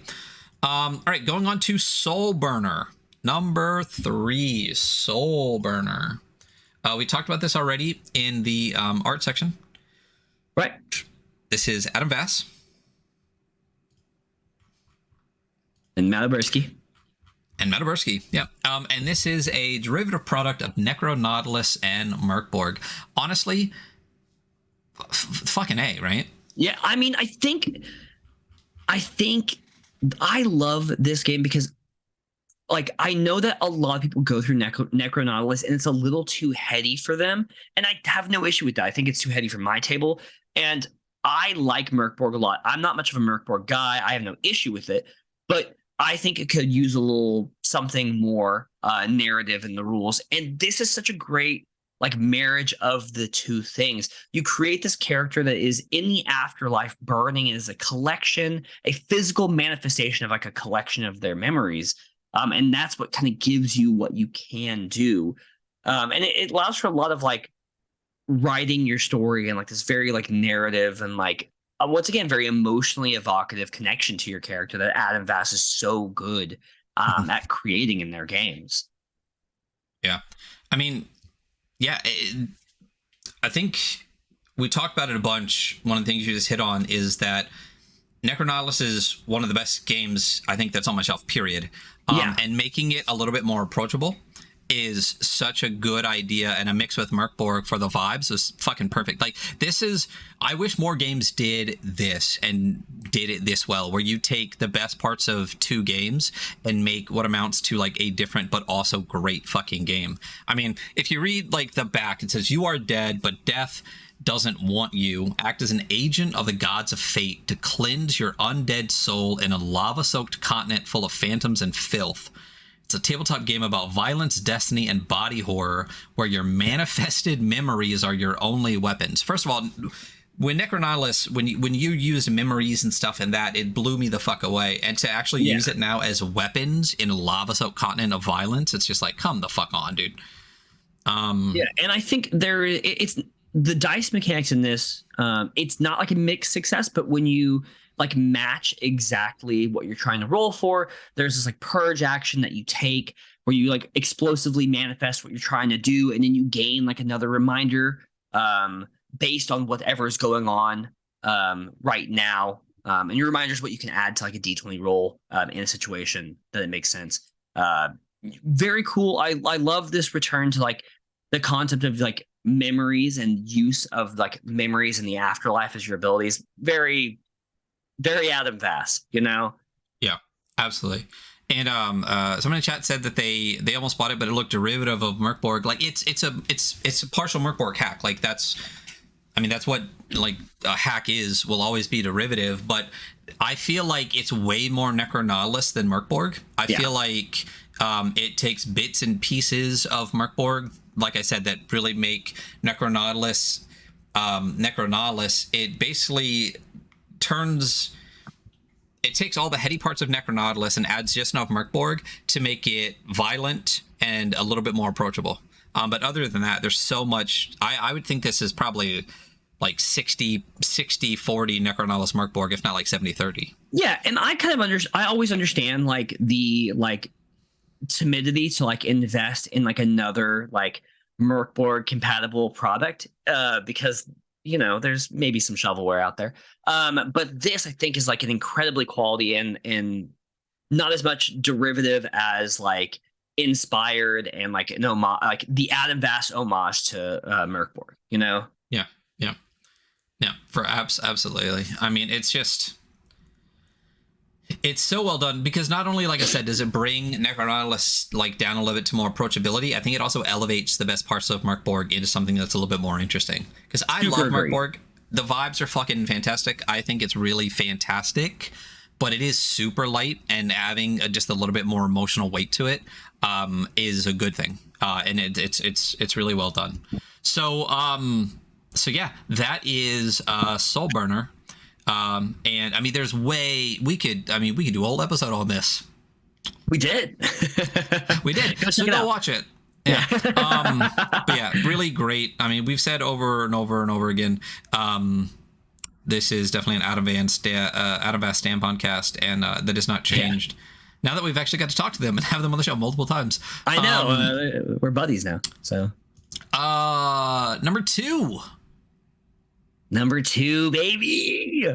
This is Hunter's number one. Spoilers. Yeah. Vaults of Varn. Yeah, why don't you go ahead and just fucking go off, King, on some Vaults of Varn here. So Vaults of Varn by Leo Hunt. It is obviously this game holds a special place in my heart. This is a knave hack, more or less. It's a knave hack, which is great, and it uses that incredibly well. I think what stands out for me in the rules here are the additions of the Mystic Gifts, which are like magic, except they take up an item slot, and I love when magic burdens you by its use. And also, using your gift costs health points, which I incredibly enjoy. And I like the interplay between the setting of Varn, this giant blue desert at the end of time, and the within the system, water is used as currency. Each of the different kind of character types or races, species that you can play as has their own narrative kind of gifts or abilities, and you level up by collecting this exotica, these kind of remnants of technology past. I love this game, and the rules for map making in the back are some of the most unique map making rules I've ever read. You just take a bunch of d20s and you roll them on a piece of paper. Each of those numbers tells you what the location is. You create a circle around them, and that is your map of the desert. And then from there, you can go in the back, find what each thing you rolled for was, and then roll out all the way through all of these tables, all these individual sections. And I've done this now 4 times. And I've created such cool worlds that we're able to interconnect within their locations just by way of how the tables are written and how well they work together. I fucking love this goddamn game. Yeah. It's interesting because I feel like there's so many great games out there that I love looking at. Marsha B put out a great thing that talks about OSR families. And it was great to read because I've always wanted to have almost like a family tree of games, and Knave has so many Knave hacks, but Vaults of Varn to me is, in my opinion, one of the peak Knave hacks. And I think it takes Knave. Knave is fantastic, but it's just a system. You know what I mean? And I think Vaults of Varn makes a fantastic game out of Knave in the same way that Mouse Ritter does with Into the Odd. It's Absolutely. And it's a very different, I can see why people like Into the Odd. I can see why people like Knave, because I think they scratch the same itch, but In the Odd does a little bit different with the no to hit roll aspect of it, and a little bit more exploratory, and Knave kind of makes combat something that's a little bit more heavy. And the way Leo Hunt does the roll tables throughout this entire book is so good, because the system is super light, and much like Fist, it's a really light system with a bajillion roll tables that make your world and the game so much more fleshed out. Yeah, I'm scrolling through this right now. I'm thinking about all the stuff that's just tacked on here and there that works well, the psychic gleam, right? The more of the psychic gifts you get, the more that you shine to other psychics. It's such good, great stuff. Also, because that is definitely pulled from one of my favorite video games, The Caves of Cud, this is absolutely inspired by. Yeah, I love this game. This game takes up a large portion of my tabletop RPG brain. I think about it constantly. It's so good you just want to steal from it, you know? Oh, I'm So Oh all my right. God. We're So live right now, buddy. page one, or number one, Mouse Ritter. So I mean, what can we say about Mouse Ritter that we haven't said already? It's let me bring up the PDF again. And we'll go back. So, as I was just saying, we love us a good knave hack, but as far as Into the Odd goes, I know that Into the Odd it's funny that your favorite game is Knave, but Into the Odd is your favorite system, or is Vaults of Varn, but Into the Odd is your favorite system. I know you're the Into the Odd boy here. I do. That is, I mean, last year that was my Vaults of Varn last year. I couldn't stop thinking about Into the Odd and like building stuff for it, and played it several times. But yeah, Mouse Ritter is a great like expression and the continuation of that tree of like game families of Into the Odd. The magic system tacked on, the inventory system, it makes for like a really great experience when playing. I also love it because anyone of any age can play Mouse Ritter. I like that it's a game that you could sit down with kids and play with kids, and they can learn teamwork and playing together, and it's fun because it's little mice. And I fucking love Redwall, so. Yeah, it's here's the thing: is I really enjoy it in the Odd, but much like a lot of the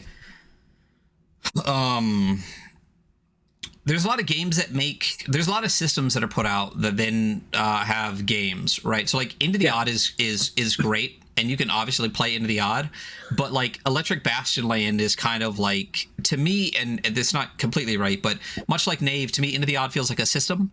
And then in like Electric Bastion Land is really where you take the system. And much like Knave, you can play Knave, but I think games that take the Knave system and run with it are like there's just more weight to it that I enjoy. Yeah. Mouse Ritter for me is probably my favorite. I'm saying it is because I can't think of anything else. It's my favorite use of Into the Odd because I feel like Into the Odd, and we've said this numerous times before, to me, just playing Into the Odd feels like an exploration game where you just run around trying to find a bunch of cool stuff, and occasionally like you'll run into something. But I like combat, and I think Mouse Ritter does a really fantastic job of taking Into the Odd and turning it into an exploration game that still makes combat important. But as you said, all of the extra stuff that Isaac Williams like kind of not, I want to say tacked on, but I didn't want to, like incorporate in the game that makes it so much more full, in my opinion, is really, really, really fantastic. So all of the different things that they add, which is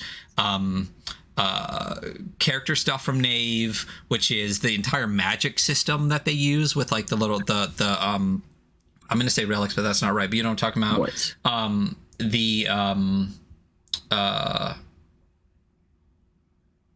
Yeah, mostly, and the inventory system, just the coolest fucking thing, like in ttrpgs. And not only that, I mean, especially when we talk to Games Omnivorous, they did a really good job of making the book and the entire box set insanely approachable and stunning. So it's just such a good, clean, approachable, fun system for all ages, like you said. And when I first heard of Mouse Ritter, I bounced off just the idea of it being like, it's a game for kids to play mice or whatever. And then you actually get into it and you're like, this is brutal as fuck. Like, this is so brutal. Cool. I mean, I remember when I was playing Mouse Ritter with some friends, I got stabbed literally in the back at one point. Yeah, I don't know who would do that. But yeah, really, really just overall, just a beautiful, clean, fun, brutal system. And, there's a reason that it's number one. All right. So that is our rule set. 5 is Himmos of Myth and Metal from Max Lander. 4 is Fist from Claymore. 3 is Soulburner from Adam Vass. 2 is Vaults of Varn from Leo Hunt. And at number 1, it is Mouse Ritter from Isaac Williams. So we're just cruising. We are. All right. So the last one, I don't think I'm pulling up the Oh no, I did on this. The last one we have is Originality. Our most tenuous and like biased Yeah. section of scores, you know? Yeah. This is the definitely the most like just it's kind of where everything where the rest of our opinions fall so that we can kind of give them a number. At number 5 on Originality, we have Soulburner. I'm not going to jump to that page. I don't think we need to go back to the pages a lot for that, but 9 for Originality on Soulburner. I think it's really interesting that no one got above an 8 in usability. Is that the only score that people didn't get, that no one got a 9 in? No, there's a few 9s in this category, and actually there's a few 10s in this category. I'm sorry, I meant in usability. Is that the only metric that didn't get at least a 9? Yes, I love this color code document I made. Yeah, absolutely. Yeah. That is the only one. Usability is the only one that didn't get above an 8 at all. What a weird year. Yeah. So, I mean, we already talked a ton about Soulburner. Let's be honest, as far as Originality goes, you take Necronautilus, mix it with Merkborg, and literally wield your ashen body. You wield the memories of your ashen body in a lava world. And it's not just that it sounds cool, it's that actually sitting down and like going through the mechanics and playing the game is fucking fun and interesting and dark and emotional. It's so good all the way around. It is all Adam Vass, and every part of it you just go, absolutely, yeah, fucking did it again, you know? Classic. Number 4. Oh, all right. I don't know if you had anything else to say about that. Oh, no, I mean, I already waxed poetically about it. Yeah. But great. All right, number 4 is Trophy. This time I remember not to put the dark on it, so this is a mix of Trophy, dark, and gold. Again, we've already talked about Trophy, but again, I definitely will lean towards more the Trophy dark aspect, because I do think that the things that make gold campaignable are the things like take away the parts of dark that I like the most, which is like, it is a game you lose. I think dark pulled this up to a 9 for me. If we were just doing gold, it'd probably be still an 8. It'd still be pretty good. But the kind of like desperate nature of dark specifically. I mean, even dark's the one that stuck in my mind better. Going back through this, I was like, oh man, I barely remember gold, but I do definitely remember Trophy dark. But overall, I mean, yeah, very cool. The horrors of the forest. I really enjoyed it. This is definitely more of a U1, but I still very much enjoyed it. Yeah. But I mean, like, exactly what you said. Gold disappeared from my brain almost immediately. You know, like we're gonna play it. I know that Josh Demansky, who does a lot of the DMing for our side quests, which is our streams where we actually take games we've reviewed and play them on stream so that people can learn how to play them. I know that they love dark and gold, and maybe I think they even like gold a little bit more. But like I said, I love the idea that you go into this knowing that you're going to go crazy and die. What does that say about me? I don't know. But as a whole, both Trophy, Dark, and Gold, the entire box set, you can see it over my shoulder right here if you're in podcast land. Throw Loom in there as well. I mean, it's fantastic. So I know that, again, Trophy Dark is kind of 4 steps away from being like, first of all, you know, Symbaroum, and then not Symbaroum, and then a mix of Cthulhu Dark and Forged in the Dark, and et cetera, et cetera, et cetera. But I think they take all of those great inspirations and have really made something of their own. The Ruin Dice is, I mean, just so many aspects of the entire way that the game is put together, but also that, like, deep, dark forest vibe. Like, there's not a lot of things scarier to me than like, looking into like a dark forest near dusk and thinking that you might have to go in there. You know what I mean? I think there's nothing that feels more kind of like creepy, but still like esoteric, but this natural, like the thought of going into a deep, dark forest is horrifying. It's almost as horrifying, but in a fun way. The non-fun version of that is going into ocean water so dark it just becomes black underneath you. Oh, never gonna God. do that. Ever. Ever. Yeah. But anyway, so that's Trophy, mostly dark, but Trophy. Number 3 is Slipgate Choke Point. So you were not here for Slipgate Choke Point. I was not here for this episode. Yeah. Slipgate Choke Point, by score, it got a what? Slipgate choke point. God, I'm ready. This one for originality got a 10. Got a 10. I feel like Kirby, kind of pulled that one up a bit with with their enthusiasm, but yeah. I still think it's a really fantastic game. This is Slipgate Choke Point. We haven't talked about it before, so it is a Stay Frosty RPG supplement from Andrew Walter and Paul Cronin. Andrew Walter is the artist. It's Troika. If you've ever seen Troika art, that's Andrew Walter. You can tell from the cover. It's really fucking cool. It's really fantastic. But it is basically Quake, if Quake was a game. And what I love about it is that there are some games that really kind of lean into a little bit of Doom, but this one goes fucking hard into Quake, like the demons, the slipgates, everything. But not only that, mechanically all the way through. That's a Quake thing? I thought it was a Doom thing. No, it's Quake, and I asked about that because I've never played either. Okay. But Quake, I asked why it leans more into like Eldritch-y stuff. And I'd actually talked to Andrew Walter about it, and they said it's because it's Quake, not Doom.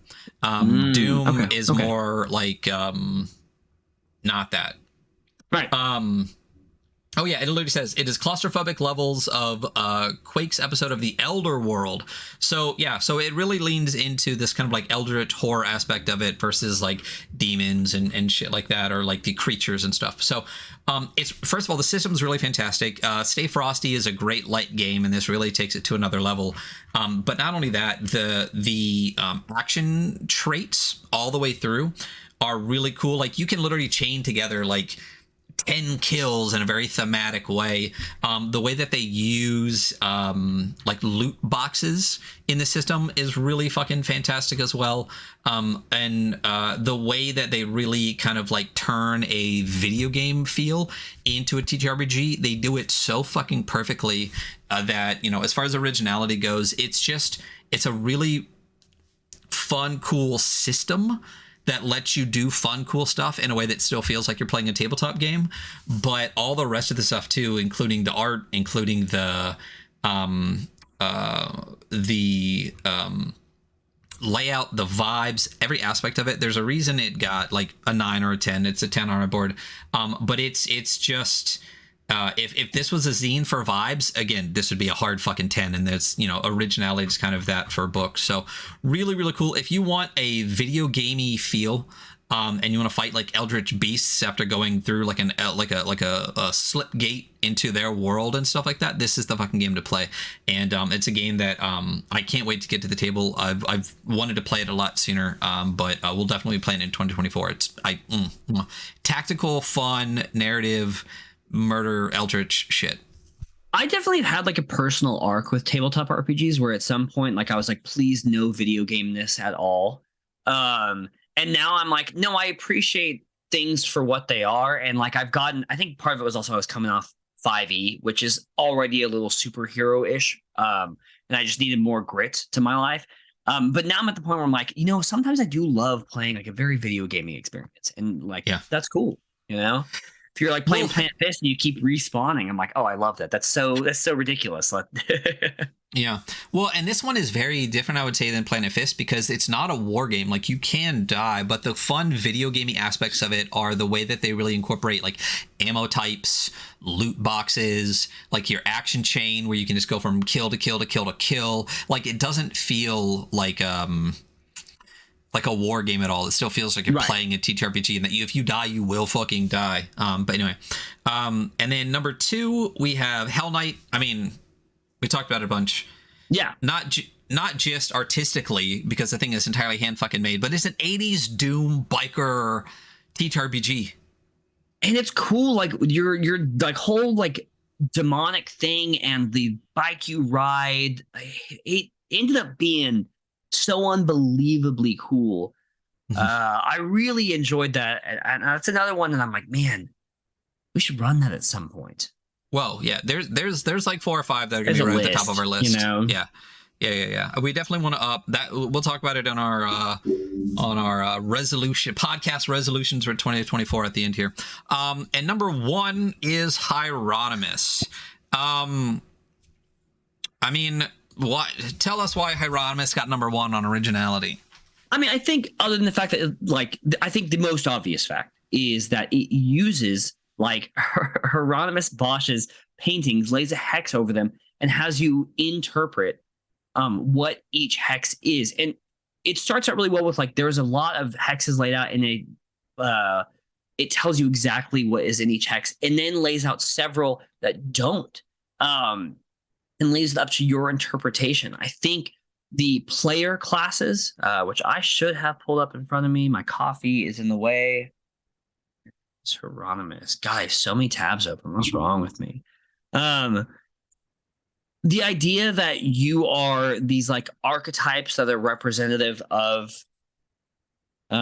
the issues of the time of Hieronymus, and like kind of the issues that are painted of, and you inhabit these character classes, the alchemist, artisan, king, priest, scoundrel, and poet, and moving through these worlds. It's very, very fresh and cool.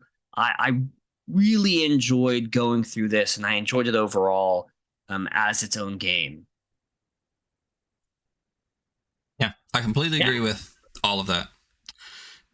So that's Originality. We got Soulburner from Manifest number 5, Trophy from Jesse Ross and the Gauntlet at number 4. We got Andrew Walter with Slipgate Took Point at number 3. We got Gava Kuroga with Hell Knight at number 2, and we got Laurie O'Connell with Hieronymus at number 1.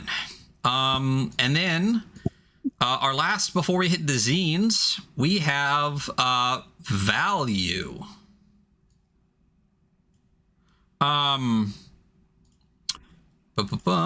We're getting there. Value. So Value, we talked about this before. This is the bang for your buck. It's not just how much the thing cost, but it's also what you get for it. Third-party licenses, online generators, all of that stuff. So coming in at number 5 for Value, we have They Feed on Fear. So you were also not here for this. This is I was also with, not here for Josh that episode. Deminsky. Yeah, that was in the middle of my move to Oregon. So They Feed on Fear is from Lexi Vela. It is a creepy, fantastic, good game, and it's a horror RPG where you actually play as a creature that is feeding on people. So you actually go through the process of like having a lair, infiltrating a community, feeding on the fear that you generate from people, and that's kind of the game. So you play the bad guy, you play the creature that is haunting or terrorizing a small community, and it's so well done. So Ryan, tell me why you guys gave this a 9 for Value. So because it did get a 9. First of all, I think from the website, it was like $24. Like, the book itself is fantastic, but with the book, you got a bunch of stickers. I got a GM screen with some beautiful art on it. You got the PDF, all of it. As far as that is freaking $24. So for the quality of the book, the amount of, I mean, it's like a 100-page book, and with the GM screen, with the stickers, with everything that came with it for $24, value-wise, I mean, there's not much more you can ask for. There's also some like character sheets and things that came with it as well. So just, this is one of those ones where like the value is just in like all of the physical stuff that you got for it, plus the PDF. It's just, you can't ask for much more for $24 freaking dollars. It's fantastic. And I'm pretty positive that there is a third-party license as well, but throw in also the fact that it's basically like there's so much art by so many amazing horror like creators throughout the entire book as well, that you can almost use it as just like the fucking amazing art that comes with it as well. Like that obviously adds to the value, because there's no way this was inexpensive for the quality and quantity of art that was in throughout the entire book too. So this is one where it's just like, I can't believe this $24. Like I would have bought the same thing for 35, 40 plus bucks. And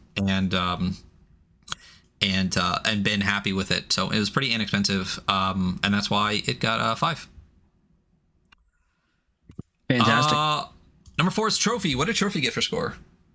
Trophy got a 9. Yeah.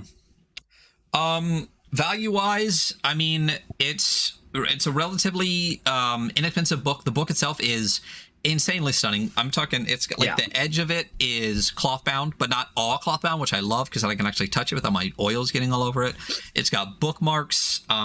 It's got a ton of resources on the website. We talked about that a little bit earlier during the usability, but character sheets and all of the tools that you need to run the game are free. You can just go to the website right in the book and download so much from it. That's a huge part of it, is being able to actually have character sheets and character generators and all that stuff.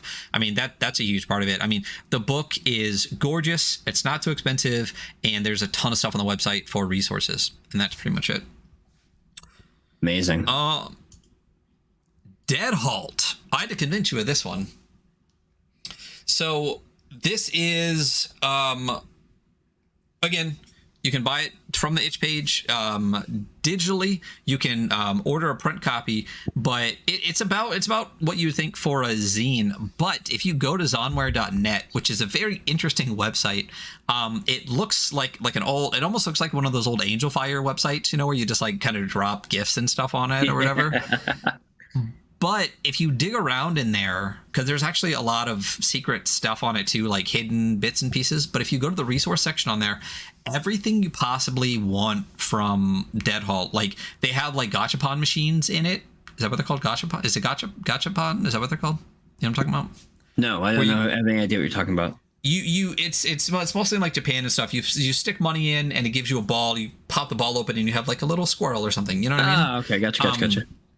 But there's a ton of those in the game. There's cards for all of it. There's cards for all your characters. There's everything you could possibly want for the game. You can print directly from the zonware.net website. So it makes it super easy to have everything that you want possible, like laid out in front of you. So it is just... It's not that you had to convince me. It's that this website's a little weird to look at, and the downloads page is on the bottom in the footer, which no one's done since 2005. And so I was like, where is all the stuff you're talking about? But you're right, there is a ton of resources in that on that page. It's really very good, really fantastic. Number 2, Vaults of Arn. Yeah, I mean, I think the biggest thing that lends to Vaults of Arn's value is the map making, because you have not unlimited, but like a really variable adventure creation system like baked into it. It is also a beautiful book. I personally think that the thing that lends most of the value is the fact that it's free. Oh yeah, that's right. Yeah. It is, isn't it? If you go to the Vaults of Arn, go to the itch page, which is graculusdroog.itch.io. The original 3 zines, Vaults of Arn 1, Vaults of Arn 2, Vaults of Arn 3, are literally free downloads. Yeah.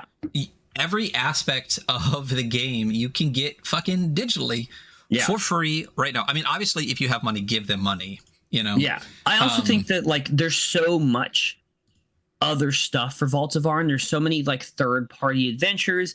Leo Hunt's Patreon has like these little mini zines come out like all the time, and it's just so much. I have so much Vaults of Arn material that I'm like, oh, I have to start running this because like I'm starting to get buried in like stuff to run. Yeah. Well, not only that, that right there is a Vaults of Arn cassette right there with like the OST for bringing Vaults of Arn on it. Yeah. And then on top of just there's the 3 original zines that are free. For not free, but for really inexpensive, the Vaults of Arn Adventures from Leo Hunt is on the itch page. The Pariahs of Arn Bestiary is on the itch page, and it costs like $4 total for both of those. I mean, and from Games Omnivorous, the book is not that expensive, and it's gorgeous. So all around, this is a game that you could literally play for months and months and months for free, but also give them money. On top of, the fact that they just pump out content like fucking crazy. So I'm hoping they do the same thing for the Shrike. So we'll see. And then number 1, again, Mouse Rider. For all the same reasons we just talked about Vaults of Arn. Yeah. It's fucking free. It's free. Yeah. So you can go to themouserider.com, download the book completely for free. All the generators are free. The inventory thing is free. like if you just want the digital parts of it, you could play for the rest of your life Well, for free. And to talk about third-party content, which it does add to value, right? The ability to like find other Absolutely. stuff to play like adds a lot to value. And like Mouse Runner, it's like, well, I mean, you're never gonna run out. You'll never run out of stuff to run. Yeah. Well, not only that, Manadon, I mean, they're one of the curators for the library of Mouse Ritter stuff. So there's a bajillion Mouse Ritter things out there, and a lot of them are so good. I mean, especially Manadon TTGs. Definitely check out all of their stuff. But yeah, I mean, you can't really beat it. Anytime the game is good and literally free, it pretty much gets a 10 because like money is one of the reasons that we do value is because the cost of your game is a barrier to entry. Like, look at some popular games out there where it's like $50 for the player's handbook, $50 for the bestiary, and $50 for the GM's guide. I'm sorry, Mouse Ritter free PDF or $150 for all the shit you need to run the game. It's a barrier to entry, especially in 2023. Inflation's insane. People don't have fucking money. We are the working poor. This is late stage dystopian capitalism. Like, if your game is free, people will download it and will most likely pay for other parts of the game. Right. I could play Mouse Ritter for free digitally all day, but I have the fucking box set for a reason because it's gorgeous. So anyway, that is value, and I think that's it for book metrics. I think we're gonna do. Do we want to do the top books and top zines at the end with our personal zines? Yeah. Oh, your call. I was gonna do top books. Like are we doing an overall score? I can't remember. No. Yeah, we're doing an overall score on our individual top fives for the books and the zines. I don't care what order we're doing this in, Ryan. What order do you want to do it in? I want to do it all at the end. So we're gonna Let's do it all at the end, buddy. We're going to do our zine metrics now, and then at the end, we're going to give the overall top 5 scores for books, for zines, and then Hunter and my top books and zines for the year. So we're switching it up here, and we're going to switch over to zines. Let me just move something. Ryan, so again, for zines, we judge on 3 metrics. We judge on visuals, which is like art layout, which is everything that it looks like. What's it fucking look like? And then the rule set, which is the actual writing of the game rules, and then the vibes, which, as we said before, it's a mix of everything. It's the words, it's the thing, it's as soon as you close it, how bad you go, I want to play this fucking game, And we feel like zines it's really important to hit the vibes in the zine, because it's such a smaller thing that the way you communicate playing the game, writing the game, designing the game, all of that can be much more of an important aspect of something that's a little bit smaller thing than an entire book. Absolutely. So for visuals, real quick caveat for visuals, this is another one where it's all 9s. Yeah. Okay. So all right. Very strong. Zines are like zine visuals, I think, come through fairly strong a lot of time because it is like the format for making something like incredibly, vibey, artistic, Show. I'm actually going to open up all 3 of these at the same time so I don't have to do it later. So, at number 3, we have Below Dwelling Sewer Mutants from Neon Rot. Great game. Yeah. Really interesting. If I remember correctly, when we were talking to them, this is all completely made in Photoshop, right? That was the thing with BDSM. Am I misremembering? I'm pretty sure that they even did the layout and everything in Photoshop. And it's interesting because it comes through, and I mean that in like a good way. Like, why is it not open? Oh, that's why it's not opening up, because it's not BDSM in my file. But it has like a really great art forward look. Like maybe it's a little busy to read in certain parts, but it has this very, very cool like overall feel to like the visuals in every way. Yeah. It's much like what we talked about with Adam Vass. Like there is no default page. Every page is its own spread, its own layout. There's no 2 that are the same. It definitely takes things in wrong. This isn't the only time we're going to talk about BDSM, so we're not going to go too deep into it. As we said, this is created by Willow J, aka Neon Rot. The cover art is by Plastiboo, who you might know from a little book called Vermis. And then the interior mutants are Neon Rot and Alexi Vela. Alexi Vela is also the one who did They Feed on Fear. Great batch of people that did this. You're literally a bunch of fucking mutants in the sewer, and you eat stuff and each other, and like it's slimy and gross, and that comes this neon radioactive muck slimeness just exudes from all visuals of the game. I mean, it just pops off the fucking page, and like you said, sometimes the readability suffers a little bit, but this is why I don't mind it in a zine. Yeah, it bothers me way less in a zine than like a 300 page book or whatever. Well, and because, I mean, that leans into the vibes, too. I'd rather have something that's fucking crazy if the game is crazy, you know? And this absolutely does it. It's really fantastic. And there's more than just below dwelling sewer mutants. They also have, it's CBT and ATM. And I think there's a fourth one out or coming out soon as well. So there's a whole series of games that you can run, or different aspects of BDSM that you can play. But visually, it's slimy and neon and fucking cool. So that's why BDSM is great. You know? Absolutely. Couldn't agree more. Who doesn't love that BDSM? Who doesn't? You know. Number 2 is Squishy. Another episode where I wasn't there. Yeah, no, you were not there. So I'll talk about Squishy a bit. So Squishy, we'll open this up, is a horror game. It's called a quick start horror game. This is a rules light system for those who want a survival horror scenario. This is by Emmett Kiernan. I can't remember. I don't know why I'm blanking on what their name is on the IGs and one like that. It's like Sugar. No, look, and then designed by Die Sugars. So the layout, you'll notice, definitely has some similarities to like Gangs of Titan City, in that it's very readable. It uses very readable font. It uses big boxes to relay information. It's so layout wise fantastic, but art wise similar to BDSM in that it's just leaping off the fucking page, you know. Absolutely. It's a very good looking zine.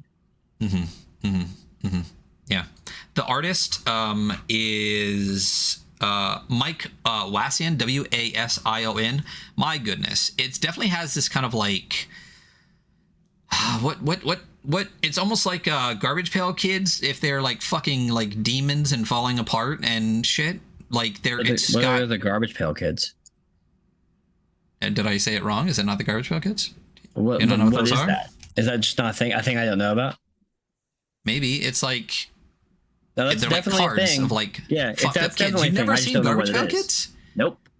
Oh my gosh. Okay. Well, Garbage Pail Kids are like fucked up kids, but playing cards. Yeah, this is like a late 80s thing, you know? Yeah. I was born in 91, buddy. So little baby. Anyway, so the art all the way through, super vibey. The layout's fantastic, but just the art from Mike Wasion fills this entire thing, leaps off the page, it feeds the vibes really well. But when you look at even just visually as far as the layout goes, like when you look at page 10, I love this like black white split that they did here, where like half of it's black with white writing, half it's white with black writing. But it's so readable still, and there's a reason for it, because one side is literally a stat block and the other side is like rules.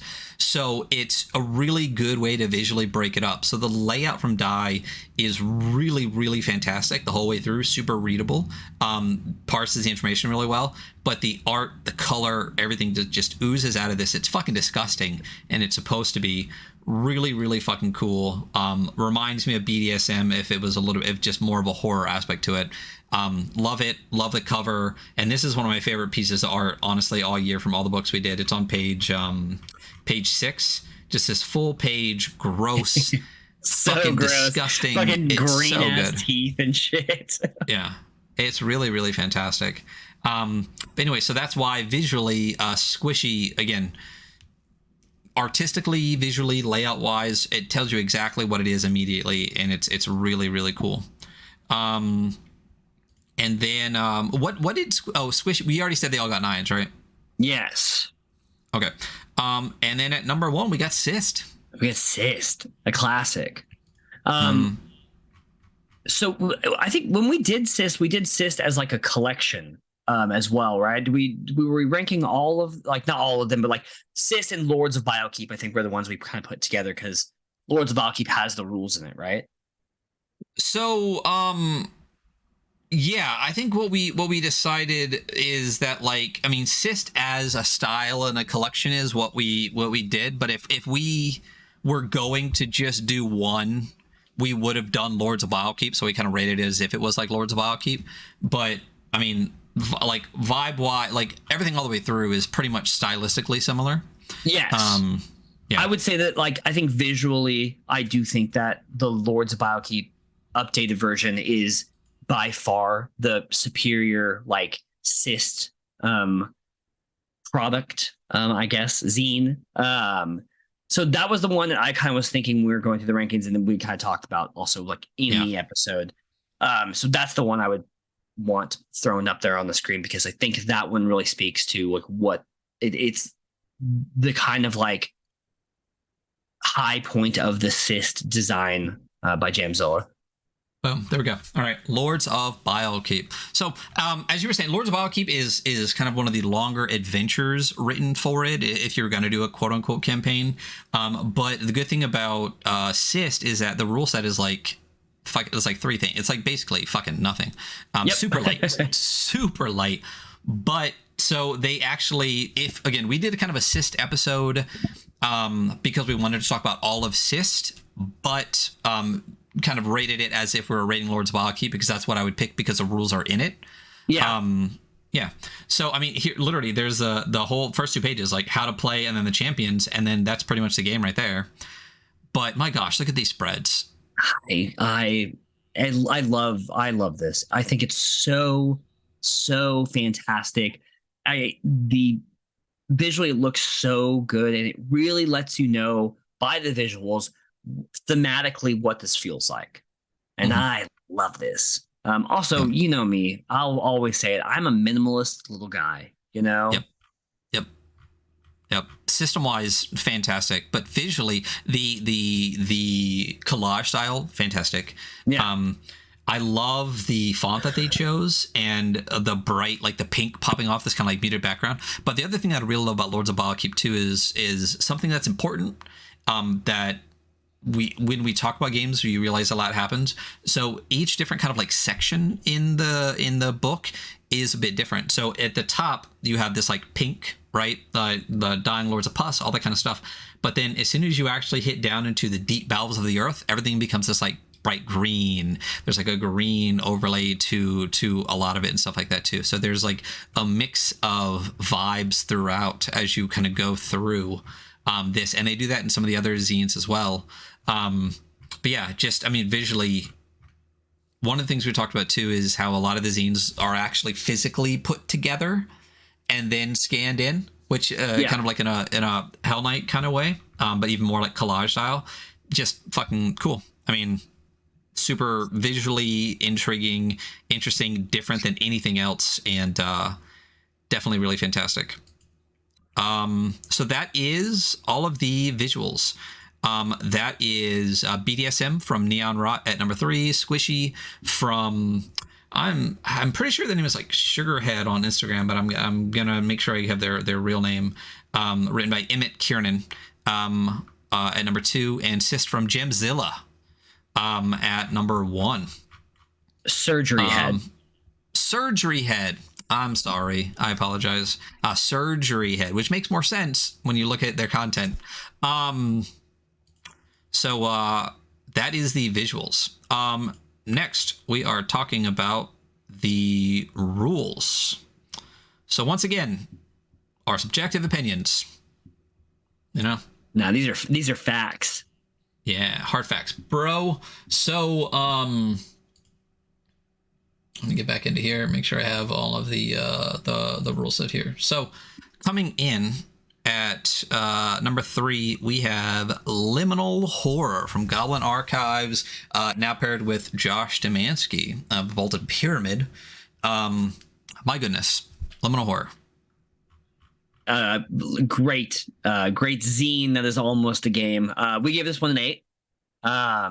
This is do they say it's an Into the Odd inspired game, or how do they? Cairn. There you go. It's a Cairn. Oh yeah, I mean visually also it is very Cairn. Yeah. So before we go too deep, real quick, there is a new version of this that is out. We did not review that one. It has got an updated layout, updated art, updated rules, everything. The Investigator edition, I believe it's called. This would be even higher on some other things if we had used that versus this, but we're going with the original. I think so, because that's what we did. Yeah. So let me open up that display real quick. So Liminal Horror. First of all, I mean, I know we're talking about rules, but artistically, might be my favorite cover of the entire year. Yeah, it is a very, very strong cover. That Zach Hazard cover, my gosh, and I love. So this is still in the plastic because I got an extra one, the Liminal Horror Investigators edition. Ooh. With the new like metal logo on the top with that bright yellow, really great. I love it, but I gotta tell you, the amazing fucking insane art from Zach Hazard with that tiny little Liminal Horror tag in the top. My God. So good. I'm feeling it. Yeah, feels. This is based on the Cairn SRD, which is Cairn's based on the Into the Odd SRD.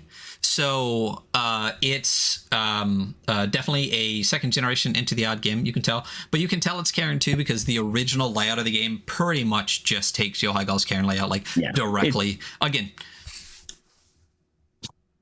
Just the entire thing. I was agreeing. It was like, it's real close. Yeah. But again, the Investigators edition is a new updated layout, which looks fantastic. And there is going to be a new, I don't think they're calling it 2E. I think they're calling the Definitive Edition or whatever is coming out. Can't fucking wait for that. But it's not 2E. It's actually 1E. We've been playing 0E this entire time. Fuck off. It would have been nice to review Mothership 1E this year. Well, yeah. I think what stands out for me about this rule set, and every time we've talked about this game, I've talked about this specific thing, is the Fallout system. Yes. And instead of like other like dark investigatory games that you slowly gain mental illness, which is like so unbelievably problematic. This one said your character just becomes weirder and you're given these little like narrative bits, like a door appears in your mind, but you can't yet open it. Like that just allow you to expand like your character's like story and give you things to work with to make the world like more weird. And I love that. I think that is such a strong part of this system. Yeah. I mean, one of the things you're talking about, so for just pick a number between 1 and 10. Sorry? Pick a number between 1 and 10. 7. 7, hunger. You develop an unnatural hunger for the unusual. If you do not satiate your appetite for 24 hours, take the deprive tag. When you eat, restore HP and give 1d4 stress to any that can see. After the first instance, roll 3d6. If the total is higher than your current strength, take the new result. So one thing you're talking about with the Fallout table is it's this thing, this weird, mostly narrative thing that you get weird by, but it's also kind of a way to advance is your Fallout. Which is really interesting. But yeah, that's memories of an unknown traveler. These memories are not your own. They're of a different time, a different place, from a perspective so unlike your own. The realities they walk through are so alien and different. Their feelings so foreign. If only you could understand what they experience. During your next rest, roll d6. If the total is higher than your maximum HP, take the new result. So cool. This is the way to do stress, especially in this kind of weird liminal horror. I mean, liminal horror. It's that like, haha. That's the name of the game. But yeah, it's a great. So it's mostly based on Cairn, but they do say that there's some knave and maze rats aspects, like the magic system and stuff, mix into this, which makes sense when you look at some of the knave aspects as far as like the magic. There's a little bit some inventory stuff that goes in there too. But rules wise, you basically this is peak hack. You know what I mean? In that if you're going to take a system using it as a base and then adding enough to turn it into something new that feels really good, really fresh, really interesting, and takes an entirely different direction.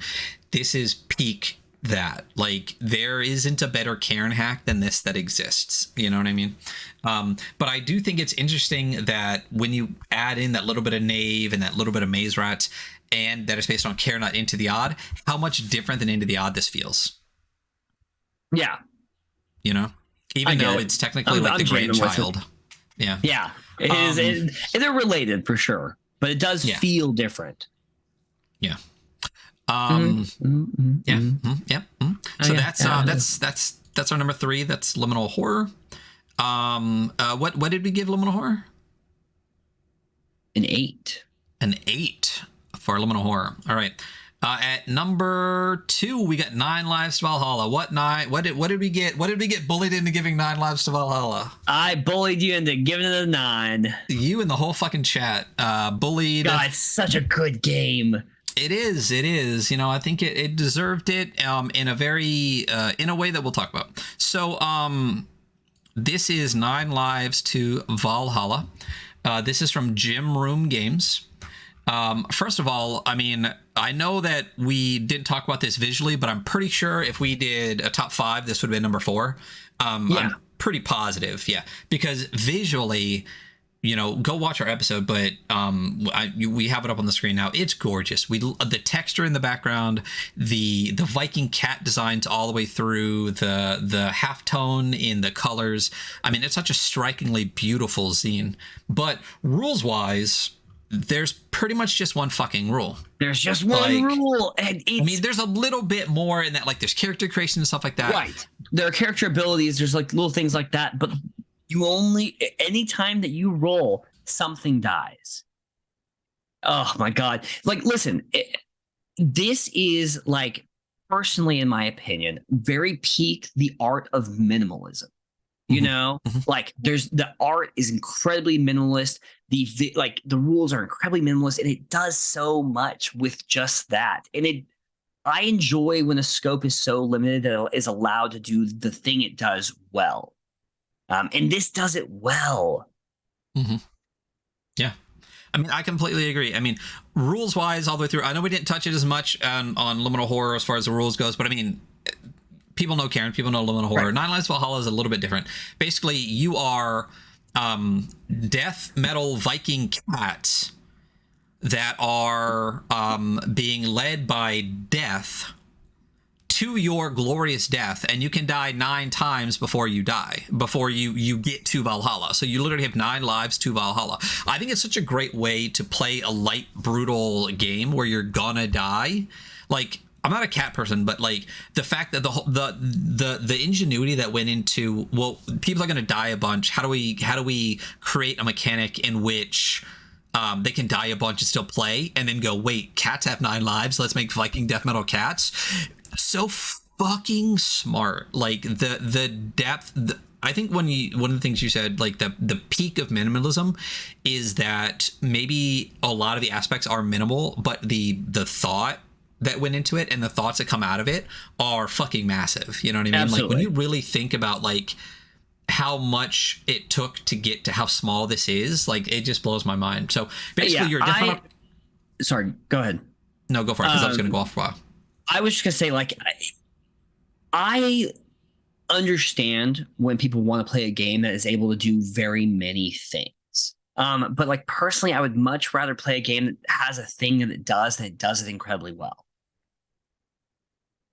I agree. I there are times where I want to do both. And this, much like Syst, is a game where you have so much freedom because the system is so light, but the light system still guides you in a direction, so it's not like you can do anything. Like, I feel like Syst has like 1 or 2 rules, but I still feel like I know what I'm gonna do because of the system of the world around me. And same thing with 9 Lives Valhalla. I can do anything I want to do theoretically because it's so light, but I'm gonna do what my death metal Viking cat's gonna do. It still narrows the focus to a very narrow beam, even though you theoretically can do a whole lot. So you play Death Metal Viking Cats. You have 4 attributes. You have brutality, viciousness, cunning, and ferocity.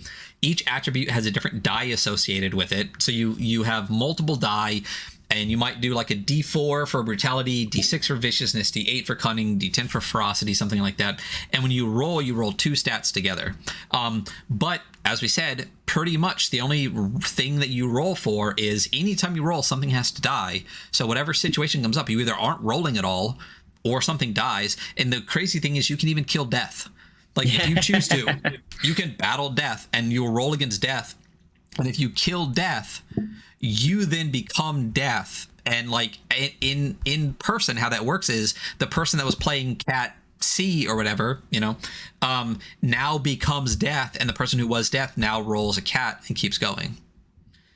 So good, just so good. And that's pretty much, there's a lot more. There's roll tables, there's adventures, there's stuff like that. But that's the core of the rules. You have 4 stats, and you have 9 lives to have glorious deaths, and anytime you roll, something dies. That's a fucking game. So good. And then at number 1, we have Bloodbeam Badlands. This is one of what when you and Chad were arguing that 9 Lives Valhalla should get a 9. This is the game that I argued with to say that, well, what about this? Because in my opinion, Bloodbeam Badlands is an insanely good game by Viditai Valetti. And it is just as clever, I think, in my opinion, as 9 Lives Valhalla, but has more than one rule, which is what I kept saying. But then it was just like, yeah, but when, as you said, when the one rule does it so well, it still deserves just as good. And I agreed. And I think that when we put them back to back like this to like rank them within, I think this being 1 and 9 Lives being 2 makes a lot of sense to me, because I think you're right. I think this is an incredibly clever game that has more than one rule and does that incredibly well. Yeah. It's just first of all, finish the game, because I really want this fucking game done with more layout and in print. So Viditai, let's get on it. But it's basically, it's like it's vampire western. This I would play the fuck out of Vampire Hunter D with this so hard. Absolutely. I think that's perfectly what it's designed for. And when you actually go through the game, it takes at least 2 players. It's a GM. You have 3 stats. You have your gut, your guile, your guise. And then on top of that, you have your sources. A character's sources paint a picture of their current state of being, each all being a source of power, connection, or turmoil. You have blood, you have bullets, and you have burn. So mixing all those 2 together, you get this insane narrative action from everything that you do drives forward, and the resource management involved in your sources using your stats to roll forward is so clever, so interesting, and it fits so well into the style of the game. Yeah, I very much agree. The like not 2 stats, but like stats and sources like interplay is very, very clever, and yeah, absolutely does work. It's really fantastic. And even the classes all the way through, and the abilities that you have all the way through. I mean, transubstantiation, umbral shifting. It's just these really fun, cool, interesting, very vibey. If you're gonna make a light game, you want all the parts to really interplay together so that it constantly reinforces itself. And Bloodbeam Badlands does that so perfectly, from the name to the art to the stats to the abilities, everything all the way through. It's just such a good game. And like I said, I want this in a final volume, and I think this will instantly go into like my top 3, top 5 games all time if this gets like rounded out, finished, and put together in a great book. I need to go back through the episode of us doing this, because I really do like this game. And like as I'm going through it, I skimmed all the books earlier today, but I'm like, oh, I forgot how cool everything is. I forgot how cool the powers are, and I forgot how cool you can just try to feed on somebody and you just get sick because everything's radioactive. I'm like, yeah, this is this is I'm glad this is number one for Ruleset because I think it deserves it. So yeah, it's so good. For Zine Ruleset. Yeah, so that's Liminal Horror, number 3 from Goblin Archives and Josh Domansky. Number 2, there's 9 Lives Valhalla from Jim Roos Games, and at number 1 is Blood Beam Badlands from Vidatai Valetti. That's rules. And then last, we have Vibes, and then we'll get to all of our top scores. So, as we said over and over again, Vibes are just how fucking cool it is and how bad we want to fucking play it. The most subjective score for zines, like originality for books. This is really just how Ryan and I feel. Although I will say that, like, when you create art or rules that reinforce your game thematically, like that also like counts to vibe. It's not just how much we want to play it. It's a multifaceted score. Yes. There's a lot to it. There's a lot. There's a depth to our subjective bullshit, people. Don't worry. Fuck up. We're real fucking intellectuals here. Yeah, we're really. So at number 3, BDSM, Below Dwelling Sewer Mutants from Neon Rot. I mean, we talked about. I think this is actually the very first zine score we did was BDSM. After we decided on the 3 score. Before the re-review, where we went back to score the zines we hadn't scored. And this is incredibly vibey. The whole mechanic of like your gross character ripping off parts of itself, like the art, like it is very cool. And I do really want to play this still. Yeah. I mean, exactly what you're just saying in that, like the art screams that you are below and that you are dwelling within the sewer and that you are a mutant. I love the Plastiboot cover, every page just being this neon gross slime. I mean, it's so good all the way through. I mean, there's a reason it got, what did it get? I have it pulled up. What are you talking about? Got 9. Yeah, there's a reason it got a 9. I mean, you close this book and you go, this is gross and I want to play it really bad, Yeah. At number 2, we have Cyst. I mean, again, we just talked about it, but I mean, read the tables, the rule tables in the Lords of Biokeep, and you'll understand, like, oh yeah, like it has such good like implanted lore. Even in the main Cyst zine, like the lore that's like snuck into these rule tables in this incredibly minimalist experience, like really reinforced like the type of like kind of medieval fantasy, but dark, grim medieval fantasy thing it's got going on. I feel like that's like an oversimplification of what it actually is, but it's kind of within that realm. But even looking at it, so some of the creatures you might meet are a bloated pus ram. Yum. A creamy-eyed cretin. Who are you gonna meet on the road? The Maggot Man comes forth. Dude, I remember reading that and being like, yeah. 1,000 grubs leaking from his open pores. Bore into my skin, friends. Come and be at peace.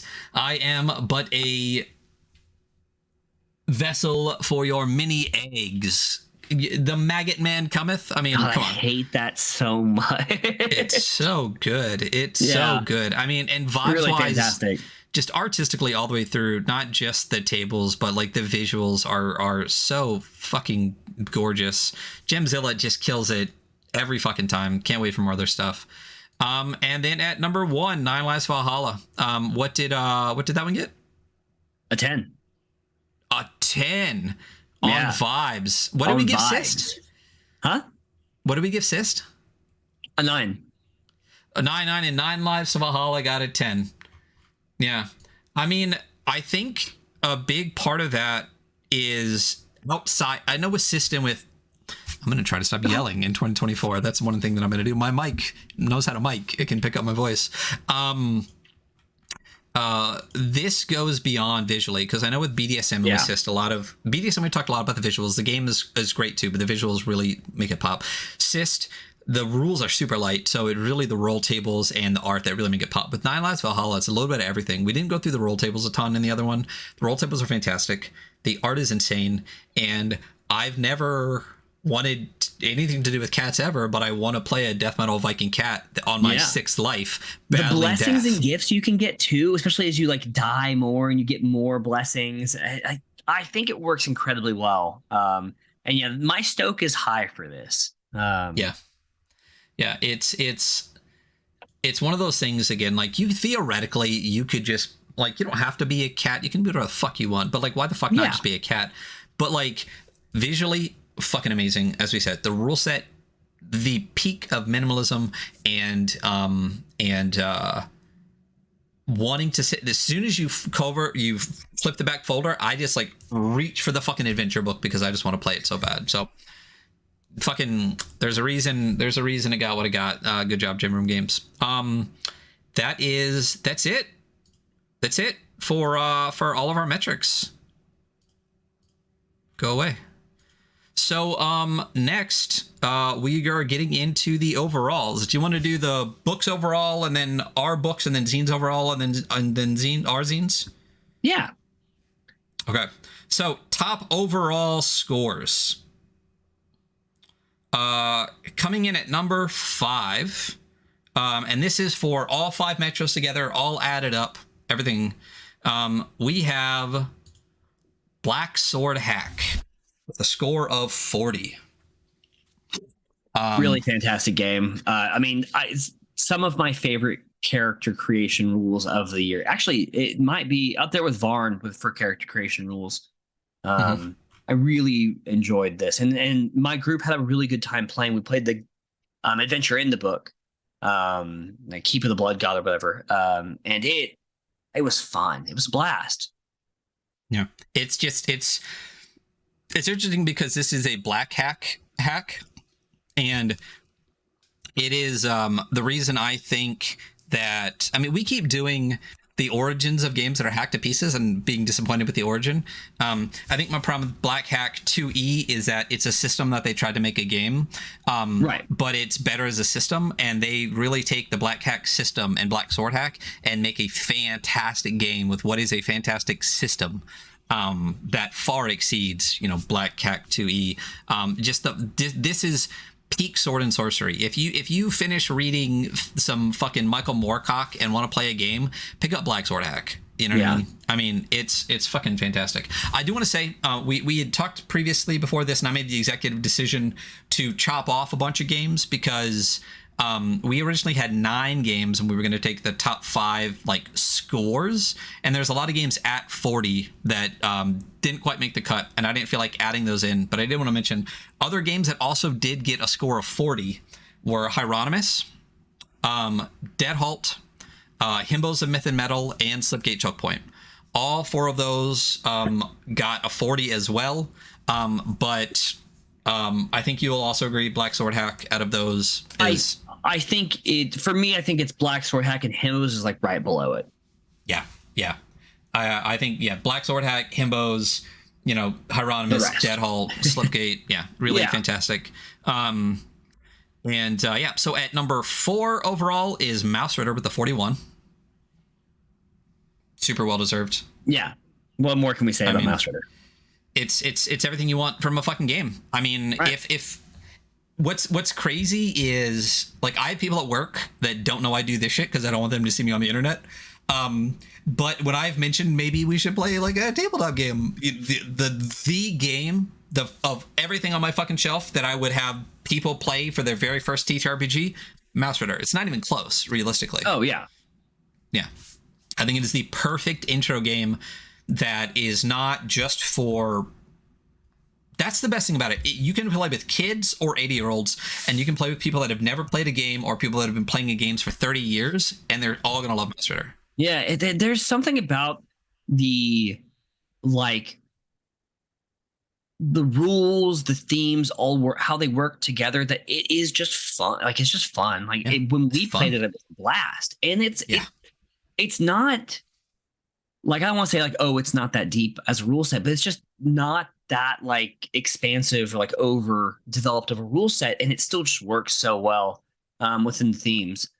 Well, I think much like Into the Odd that it's built on, it's it takes everything you want to do and filters it down to like the easiest way to fucking do it where it's still fun and exciting. You know what I mean? Like there's not a bunch of bullshit attached to it, you know? Right.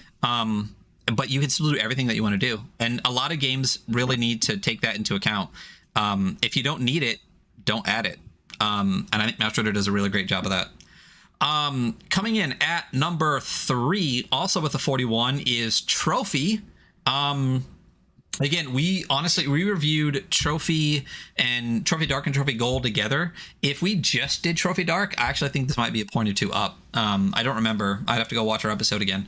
But 41 overall Trophy mixed together, Trophy Gold, Trophy Dark, Trophy Loom. The box set's beautiful. I mean, value-wise, it's great. Rules-wise, one of my favorite systems. I mean, it's just good. It's good and dark, and I love... I mean, you can see the cover here, and physically, that black bar on the side is like cloth, and then the front is just like regular book. Such a good... They're really nice books. They're so nice. The whole thing is great. That's Trophy. Number 2 overall, with a 43, that is Soul Burner from Adam Vass. I mean, we've talked about it. Artistically, fantastic. I mean, a more approachable Necronautilus. Yeah. I mean, we've said so much about it that I'm like, yeah, I don't know if anything else to say, but it is really great. It's really great. It's great.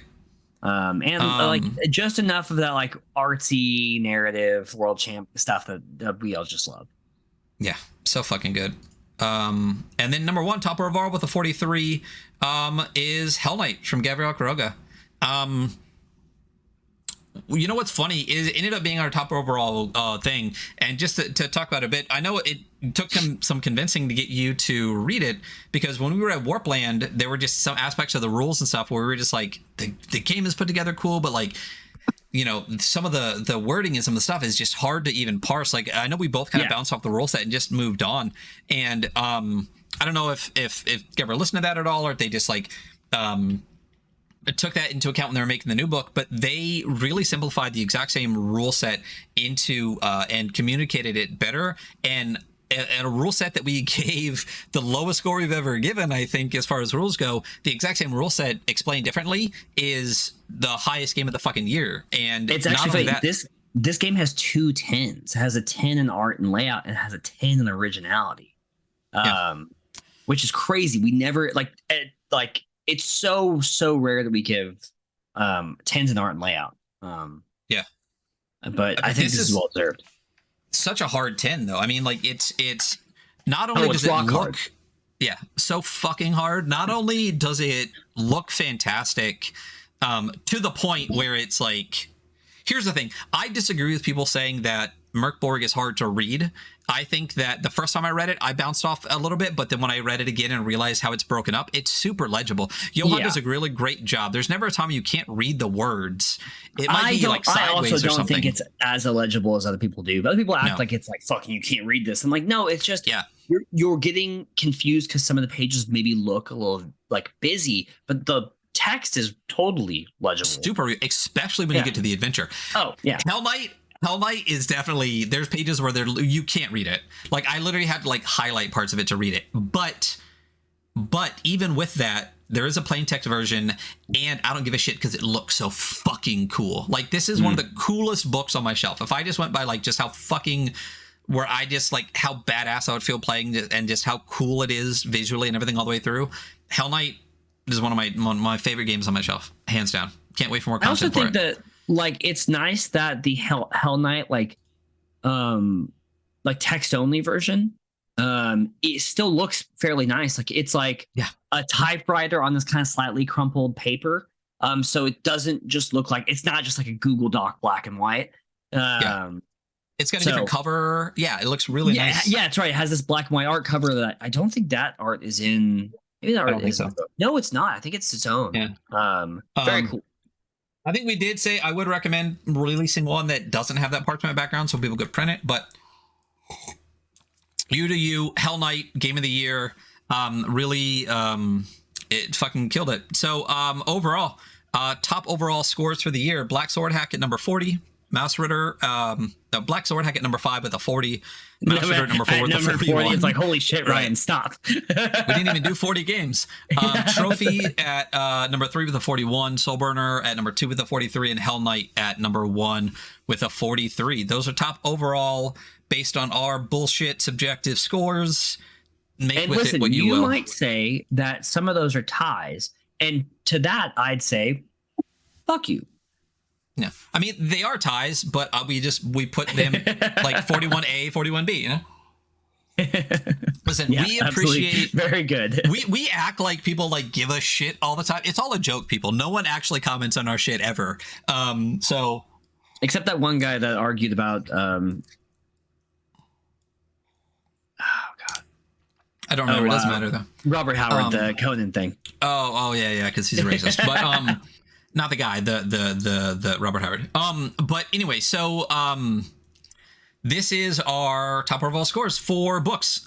Let's go to individuals. You want to go first? Yeah, absolutely. I would love to go first. We're going bottom to top, right? Yeah, bottom to top. Yeah. At number 5. So at number 5, we have Hieronymus, which I think is an incredible and unique project, and I was really stoked on, and I'm still very interested in running, even though I have not gotten a chance to yet. Yep. All right. At number 4. At number 4, we have the Great Fist. What is there to say? Yeah, give him a strong fist. I really enjoy this game, and I enjoy that it is like a narrative tactical thing, because like a little bit I think that's almost like an oxymoron. That it's tactical narrative, but it's not. It works really, really well. The character creation is deep. The intelligence matrix is incredibly well built. Amazing. Yep. At number 3, Mouse Ritter. Which, what else is there to say about Mouse Ritter? You know, Redwall the game. Yeah, Mouse Ritter. At number 2. Number 2, Black Sword Hack. Definitely one of my favorites of the year. I had a blast playing this with my group. The character creation worked incredibly well. The combat abilities were a lot of fun. And then the Doom dice fucked everyone over in a great way. And it was amazing.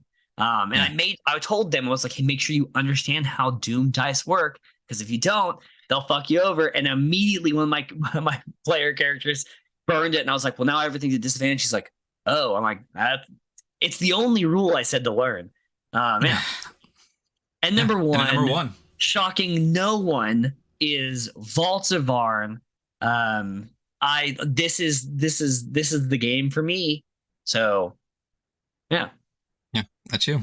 So that's your top 5 overall. Hieronymus, Fist, Mouse Ritter, Black Sword Hack, and Vaults of Varn. That is Hunter's top 5 books. Top 5 books. All right, and then mine. My top 5. I think we have a couple similar, but we'll see. Yeah.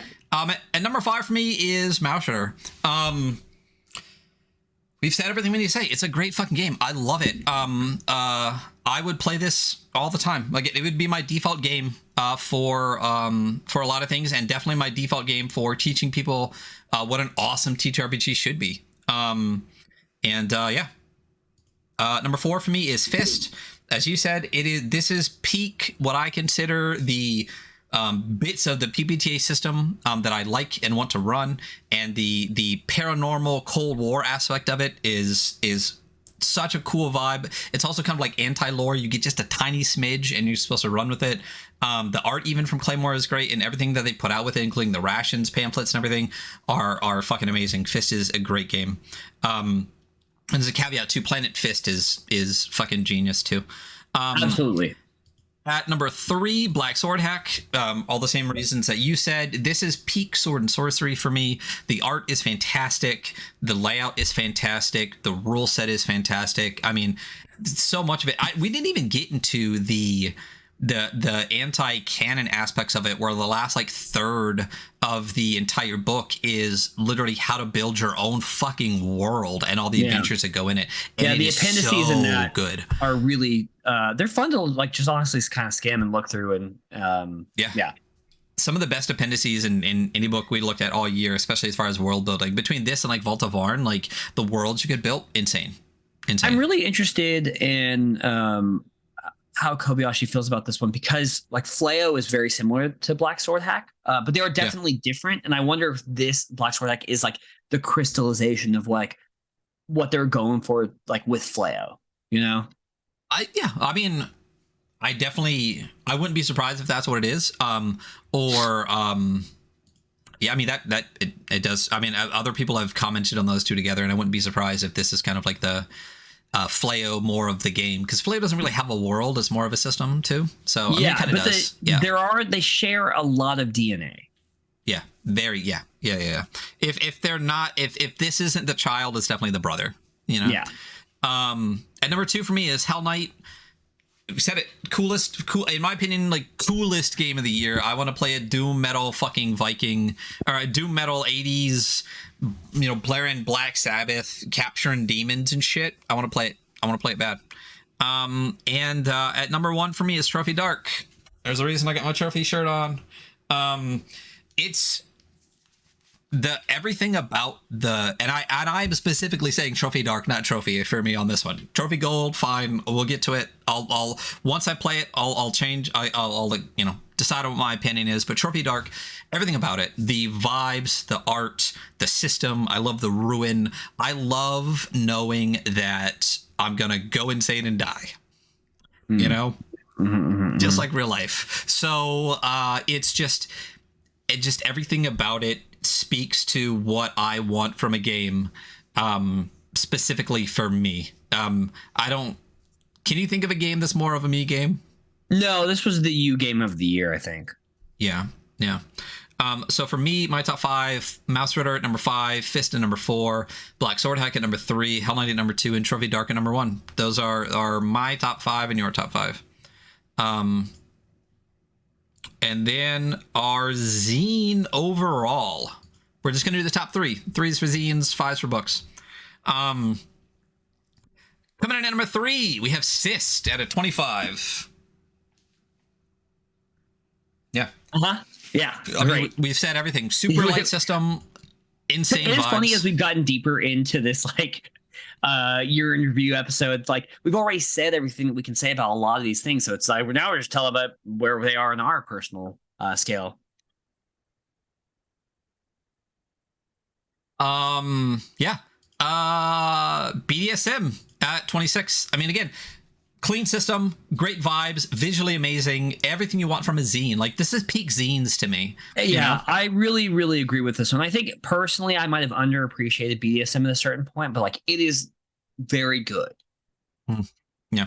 I like I said, to me, what I want from zines, I don't want a zine that is just black on white, like size 10 font. Like, it could be the greatest game ever, but like, and that's fine, and I would appreciate that too. But for me, I love when the zine communicates everything in it in multiple ways, through the rules, through the layout, through the art, through everything. Like, everything about BDSM screams BDSM, and that to me is peak zine. And at number 1, for the exact same reasons, 9 Lives to Valhalla at a 28. That's with asterisk that I was bullied by Chat and Hunter, but it still deserves it. Still deserves it. I'll listen. I'll own that. I definitely was like, no, this was I'm bullying you. So yeah, I think I even said I'm bullying you. No, yeah, and Chat did too. Well, they were rolling for it in the chat. But thanks, it's fucking good. Gym Room Games did a great fucking game. I mean, everything about it, bottom to top. I mean, again, peak zine. This is everything that you possibly want. It's artistically, it's fantastic. The rule set is minimal, yet you know the depth of it is crazy, and the vibes are super high. Again, like, you put this down and you wanna fight death and murder stuff, you know, for glory, you know. What is this? Oh, the top overall. Here we go. Top overall, Cyst at a 25, BDSM at a 26, and 9 Lives to Valhalla at a 28. That is our top overall zines. I feel good about this. I do too. I'm like, man, those are 3 really great zines, especially the ones we went over this past year. Because we went over not as many zines as I would have imagined we did this past year. Oh, yeah. I'm going to give the numbers and everything at the end. Yeah. We'll kind of do a roundup and a resolution. Yeah, I'm really happy with this top 3. I'm like, oh, yeah, this is perfect. So. Yeah. I mean, I think I feel the same way about like the books too. Like when I look at that, I'm like, yeah, that all makes sense. I feel like for what we want to do on the podcast, I feel like we really narrowed in on our system well. That I feel we rarely go back and go, we missed that one big, you know? Yeah. Yeah. And then all right, so Hunter, your top zines. So my top zines. I'm realizing when I did this, I meant to revisit this and flip two of them, but you know, we're here. Coming in 3 is Liminal Horror. A great investigatory game. I had a lot of fun playing it. I love the way the zine looks, and once again, like I love the Fallout rule. I think it's really good. I think it's really interesting. And Christian said this in chat, and like I've also like I think we talked about this during the episode, was that like writing your own Fallout for your own specific stories. I think it's so cool. Yeah, I completely agree. I mean, it's fantastic. I can't wait for the new version of this. It's you know, again, the Investigators Edition's already like leaps and bounds with the same system, but the next one is going to be great. At number 2. Number 2, we have 9 Lives of Valhalla, which I don't know why I put as number 2. I think I meant to come back and change this to my number 1. So it's actually my number 1 is 9 Lives of Valhalla. I loved this zine. Obviously, I bullied Ryan into giving it a higher score. I think it's really cool and very minimal, and I like the abilities, and I like the art, and I like cats. So find me at the Father of Cats everywhere you can find me. Gotcha. And then at number 1, but really number 2, is Cyst, which is very much my number 2 choice. I love the style of this. I love the look. It's very much that like art punk zine that uses like public domain old art and creates this like really kind of gross, grim, dark medieval fantasy, which I'm not always the medieval fantasy guy, but like stuff like this, I'm like, oh, this is great. This is where I really like it, you know? Yeah, it's definitely peaked that. So your top 3, but flipped. Your Liminal Horror at 3, Cyst at 2, and 9 Lives of Valhalla at number 1. You got it. I'll take a note. So when I put out the socials and stuff and like actually like, you know, declare these to the world, there's like 2 that will flip. That was my bad. Like yeah. I feel like we did fucking pretty good though this year for I mean, of getting it all together, and then I did a good job of putting it together, but you know, whatever. You're doing great. Hey, I definitely, I think last year's, I didn't rewatch the whole thing, but I think we had less kind of like errors in this one than before. So my top 3 zines, and then we'll wrap it. Number 3 for me is Bloodbeam Badlands from Viditai Valetti.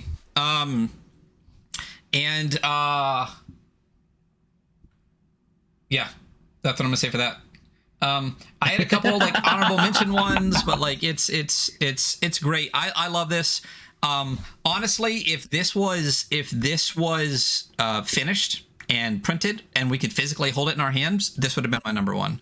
I definitely, for my personal taste, I had to knock a couple points off because like it doesn't have a layout, it doesn't have a print, which a lot of, again, we reviewed a bunch that are just PDFs because they're not really gonna go to print because they're pretty small games.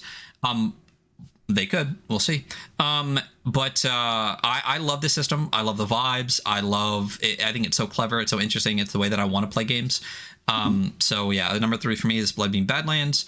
At number 2 is Cyst, for all the reasons you said. I mean, it's just so fun and interesting and artistically clever, and the vibes are insane. I mean, it scratches an itch that I think I just, you know, it's itch I have, and it scratches it well. And at number 1 for me is Liminal Horror.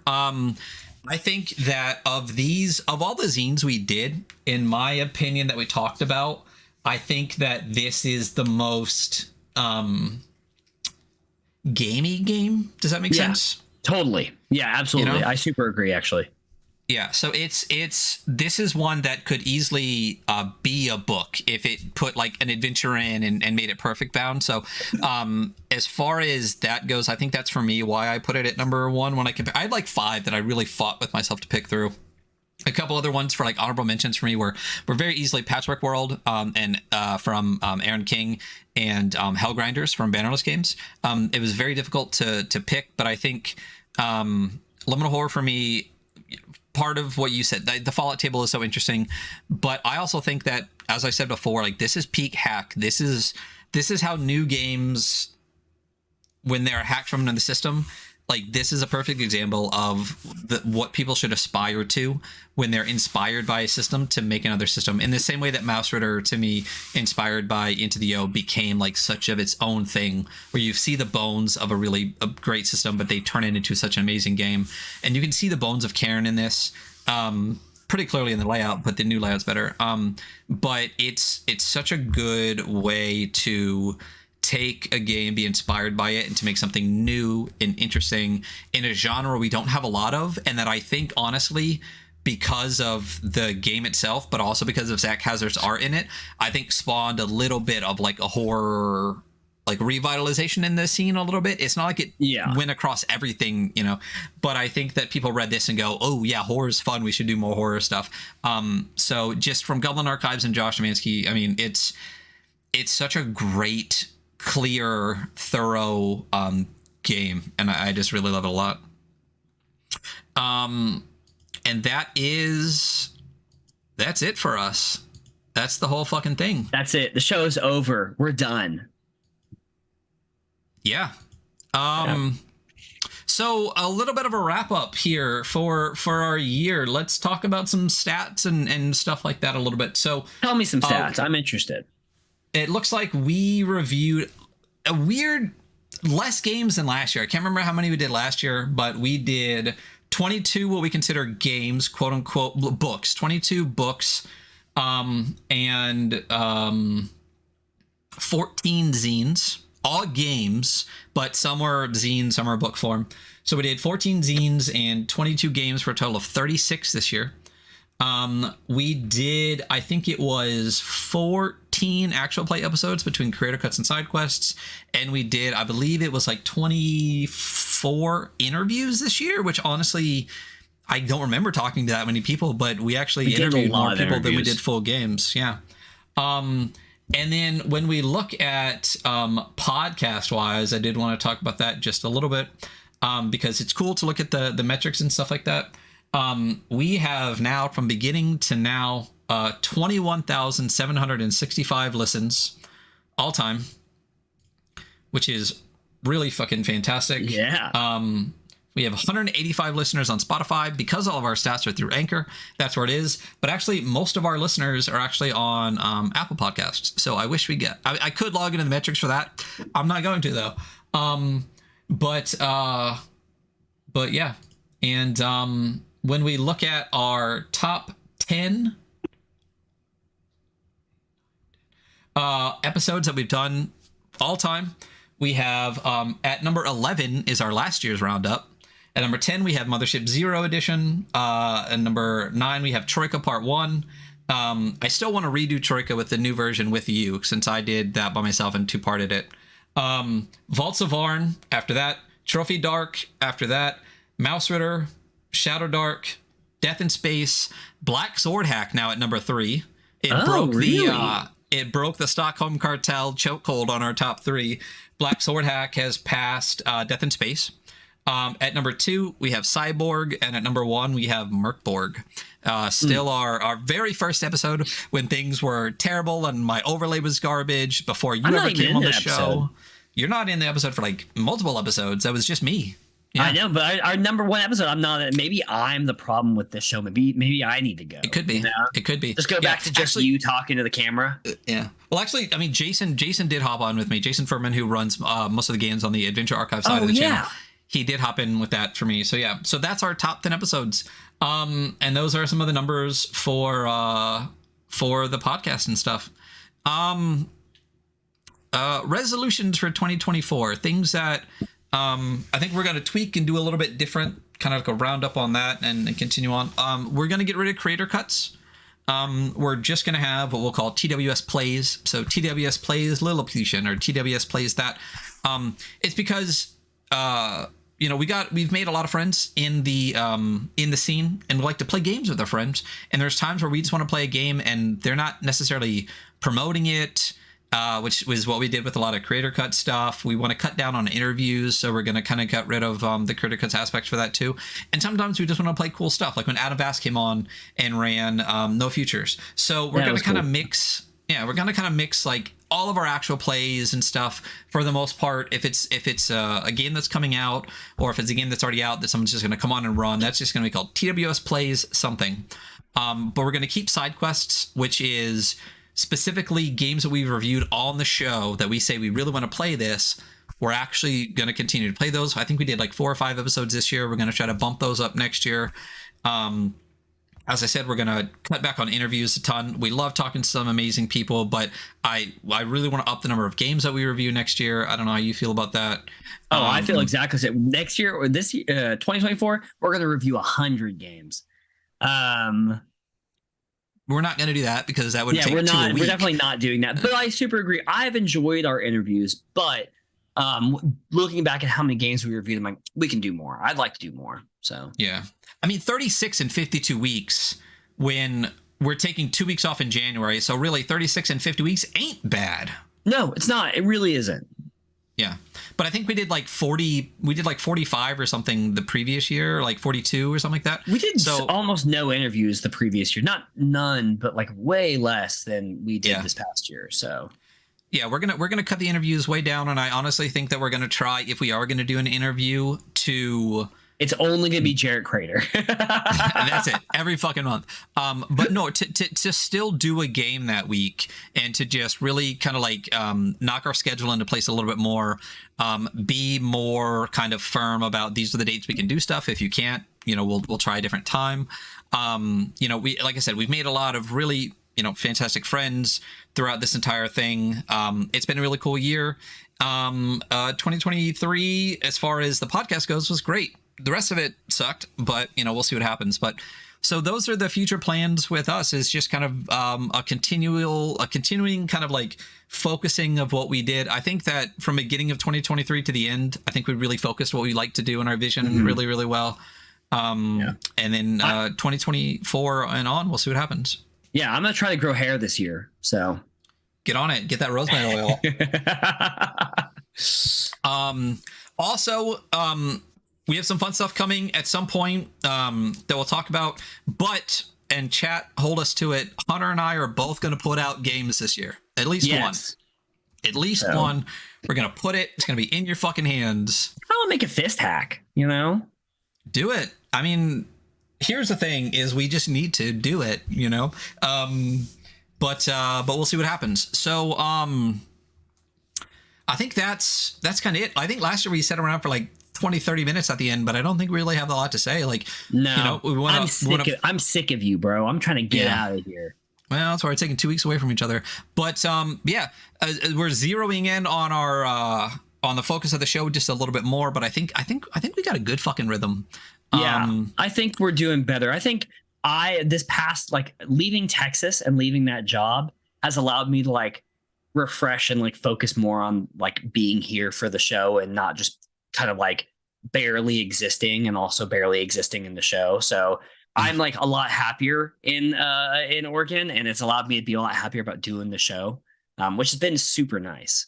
So yeah, and I am dealing with stuff that hopefully gets better, and in 2024 we'll focus a little bit more. We do want to do some interesting stuff in 2024, as far as there's some bigger games we haven't touched because it takes a lot more prep, and we're both lazy with ADHD, but we're going to do those this year, and there are a couple more special episodes we want to do where we're going to hit on some things that are we're going to do Lancer again. Yeah, that are just there are a lot, but they're really, really great. More specials like we did with the Highland Paranormal special, things like that, where we're digging into something that's a little bit more interesting, that doesn't really fit the vibe for maybe the review format that we do. That we want to do some things a little bit different. So that'll be fun, and we'll see where it goes. Ryan, were there any games that came out this past year that we didn't review that are very much on your like top kind of games on your mind this year? Oh my fucking! Like, I mean, we do. We do have all a of our document for that. rankings are only what we went over, and we didn't go over everything that came out this year. I mean, personally, for me, I'm really thinking about Ultraviolet Grasslands 2E, which it's a weird book for us to review because it's mostly a setting. Well, that's definitely, there's a couple games if we want to dig into a little bit more details that I think we talked about doing as specials, where we might throw a review at the end, but it's more about like going through the book as an experience. UBG 2E, that's on the list. Super Blood Harvest's on the list. Electric Bastionland's on the list. I'm curious to see what Mythic Bastionland's going to be like in 2024. If it's going to be more of a game review or an experience, we'll see. But games that I personally think are like the top of my list for next year that are really going to be interesting. I mean, zine wise, I can't wait for, we haven't done Knave because we heard Knave 2E was coming out, so I'm excited to do that. Maze Rats is part of that too. We haven't done Cairn because Cairn 2E is going to come out, so that's definitely way up there on the list. Smaller game stuff that's really interesting that we really want to do. Macchiato Monsters is one that I really want to do, which means we need to do White Hack as well. 3 Dice 6 I want to do. We might touch on some of the Burning Wheel stuff, but that's gonna be a whole lot. I'm excited for Eco Mofos. Oh my god, I can't wait for Eco Mofos. Yeah, if we're talking about stuff we're excited for in 2024, I mean, Eco Mofos. I was kind of talking about this past year what we didn't talk about, but also like what are we excited for next year, you know? Oh, you know what game I really loved from last year that we didn't review? I know we're planning, I think, on reviewing it actually soon, was A Forgotten Ballad. The kind of like Zelda-inspired game that I think I'm the one who showed you that because I was so stoked on it when it came out. Yes, you did, 100%. Yeah, I really enjoy that, and I'm excited to talk about it with you. So games that are out already that we didn't get to that we've talked a lot about that we'll get to eventually for sure. I mean, we could talk about all the Free League stuff that's Year Zero engine. We'll get to that eventually. But Never Going Home, the World War I game from Wet Ink. The only reason we didn't do Never Going Home is because they put out a Kickstarter that has like everything plus more new stuff. So I'm waiting for that Kickstarter to come through. Then we'll do that because I sent you like all the ones I have because I got them again through that Kickstarter. So Never Going Home is way at the top of our list. Oh, I just saw another one that I really wanted to do. His Majesty the Worm. Yeah, well, obviously His Majesty the Worm. Yeah. We're going to do Cloud Empress really early, so we'll do that. But the Die RPG is one of the ones that we talked about doing. Oh, yeah. It got pushed back a little bit. That's one that we're definitely going to do. And then Dream Askew and Dream Apart is the Belonging Outside Belonging system games, those two. So those are, I think, 3 of the ones that I really wanted to do. We didn't quite get to, and that we're going to do this year for sure. But I mean, our list of games to do is currently 1, 2, 3. It's on to the 4th page. So we got a lot. Yeah. But yeah, and the exciting stuff coming out in 2024. I mean, I think 2024 is going to go down as one of the best years post, into the OSR in 2019 because that's when it died. We'll get to that. And I'm really excited for Mothership 1E to finally come out, for Cairn 2E, for Knave 2E, for Dahlmanwood, for Mythic Bastionland, for the Liminal Horror, the new Liminal Horror, for so much amazing stuff to come out. So we'll see what all comes from that. Yeah, absolutely. And that's it. It's been a great year, buddy. Ryan. Yeah, you as well. I mean, it's weeks away, but yeah, this is it for us. Happy holidays. Gotta love the fucking holidays. Anyway, yeah, that's it for 2023. Thank you all so much for listening. If you're listening now, please go follow us on all of our socials. Check out the YouTube. It's our Linktree / The Weekly Scroll. If Twitter still exists, go do that. Yeah, come say hi. We love y'all. We're glad you're listening. Yeah. So seriously, we would love more suggestions, more comments and stuff like that. It really helps us kind of go in the direction that you guys listen to. Our Spotify Wrapped is cool. I'm not going to go through it, but I'm actually. It still surprises how many listens we have and how many fans we have and how many people were like the top 10s and top 5s and top 1s for. So we really, really appreciate everything that are, the people that listen to us really appreciate. I know we're not for everyone because our episode's 3 hours long, but for those that do listen to it, we genuinely very much appreciate you. And thank you. Thank you for putting up with our bullshit and listening to us ramble because we don't know fucking anything. And yeah. Bye-bye. Yeah, that's it. Have a good day, everyone. Have a good year, and we'll see you in 2024. Later.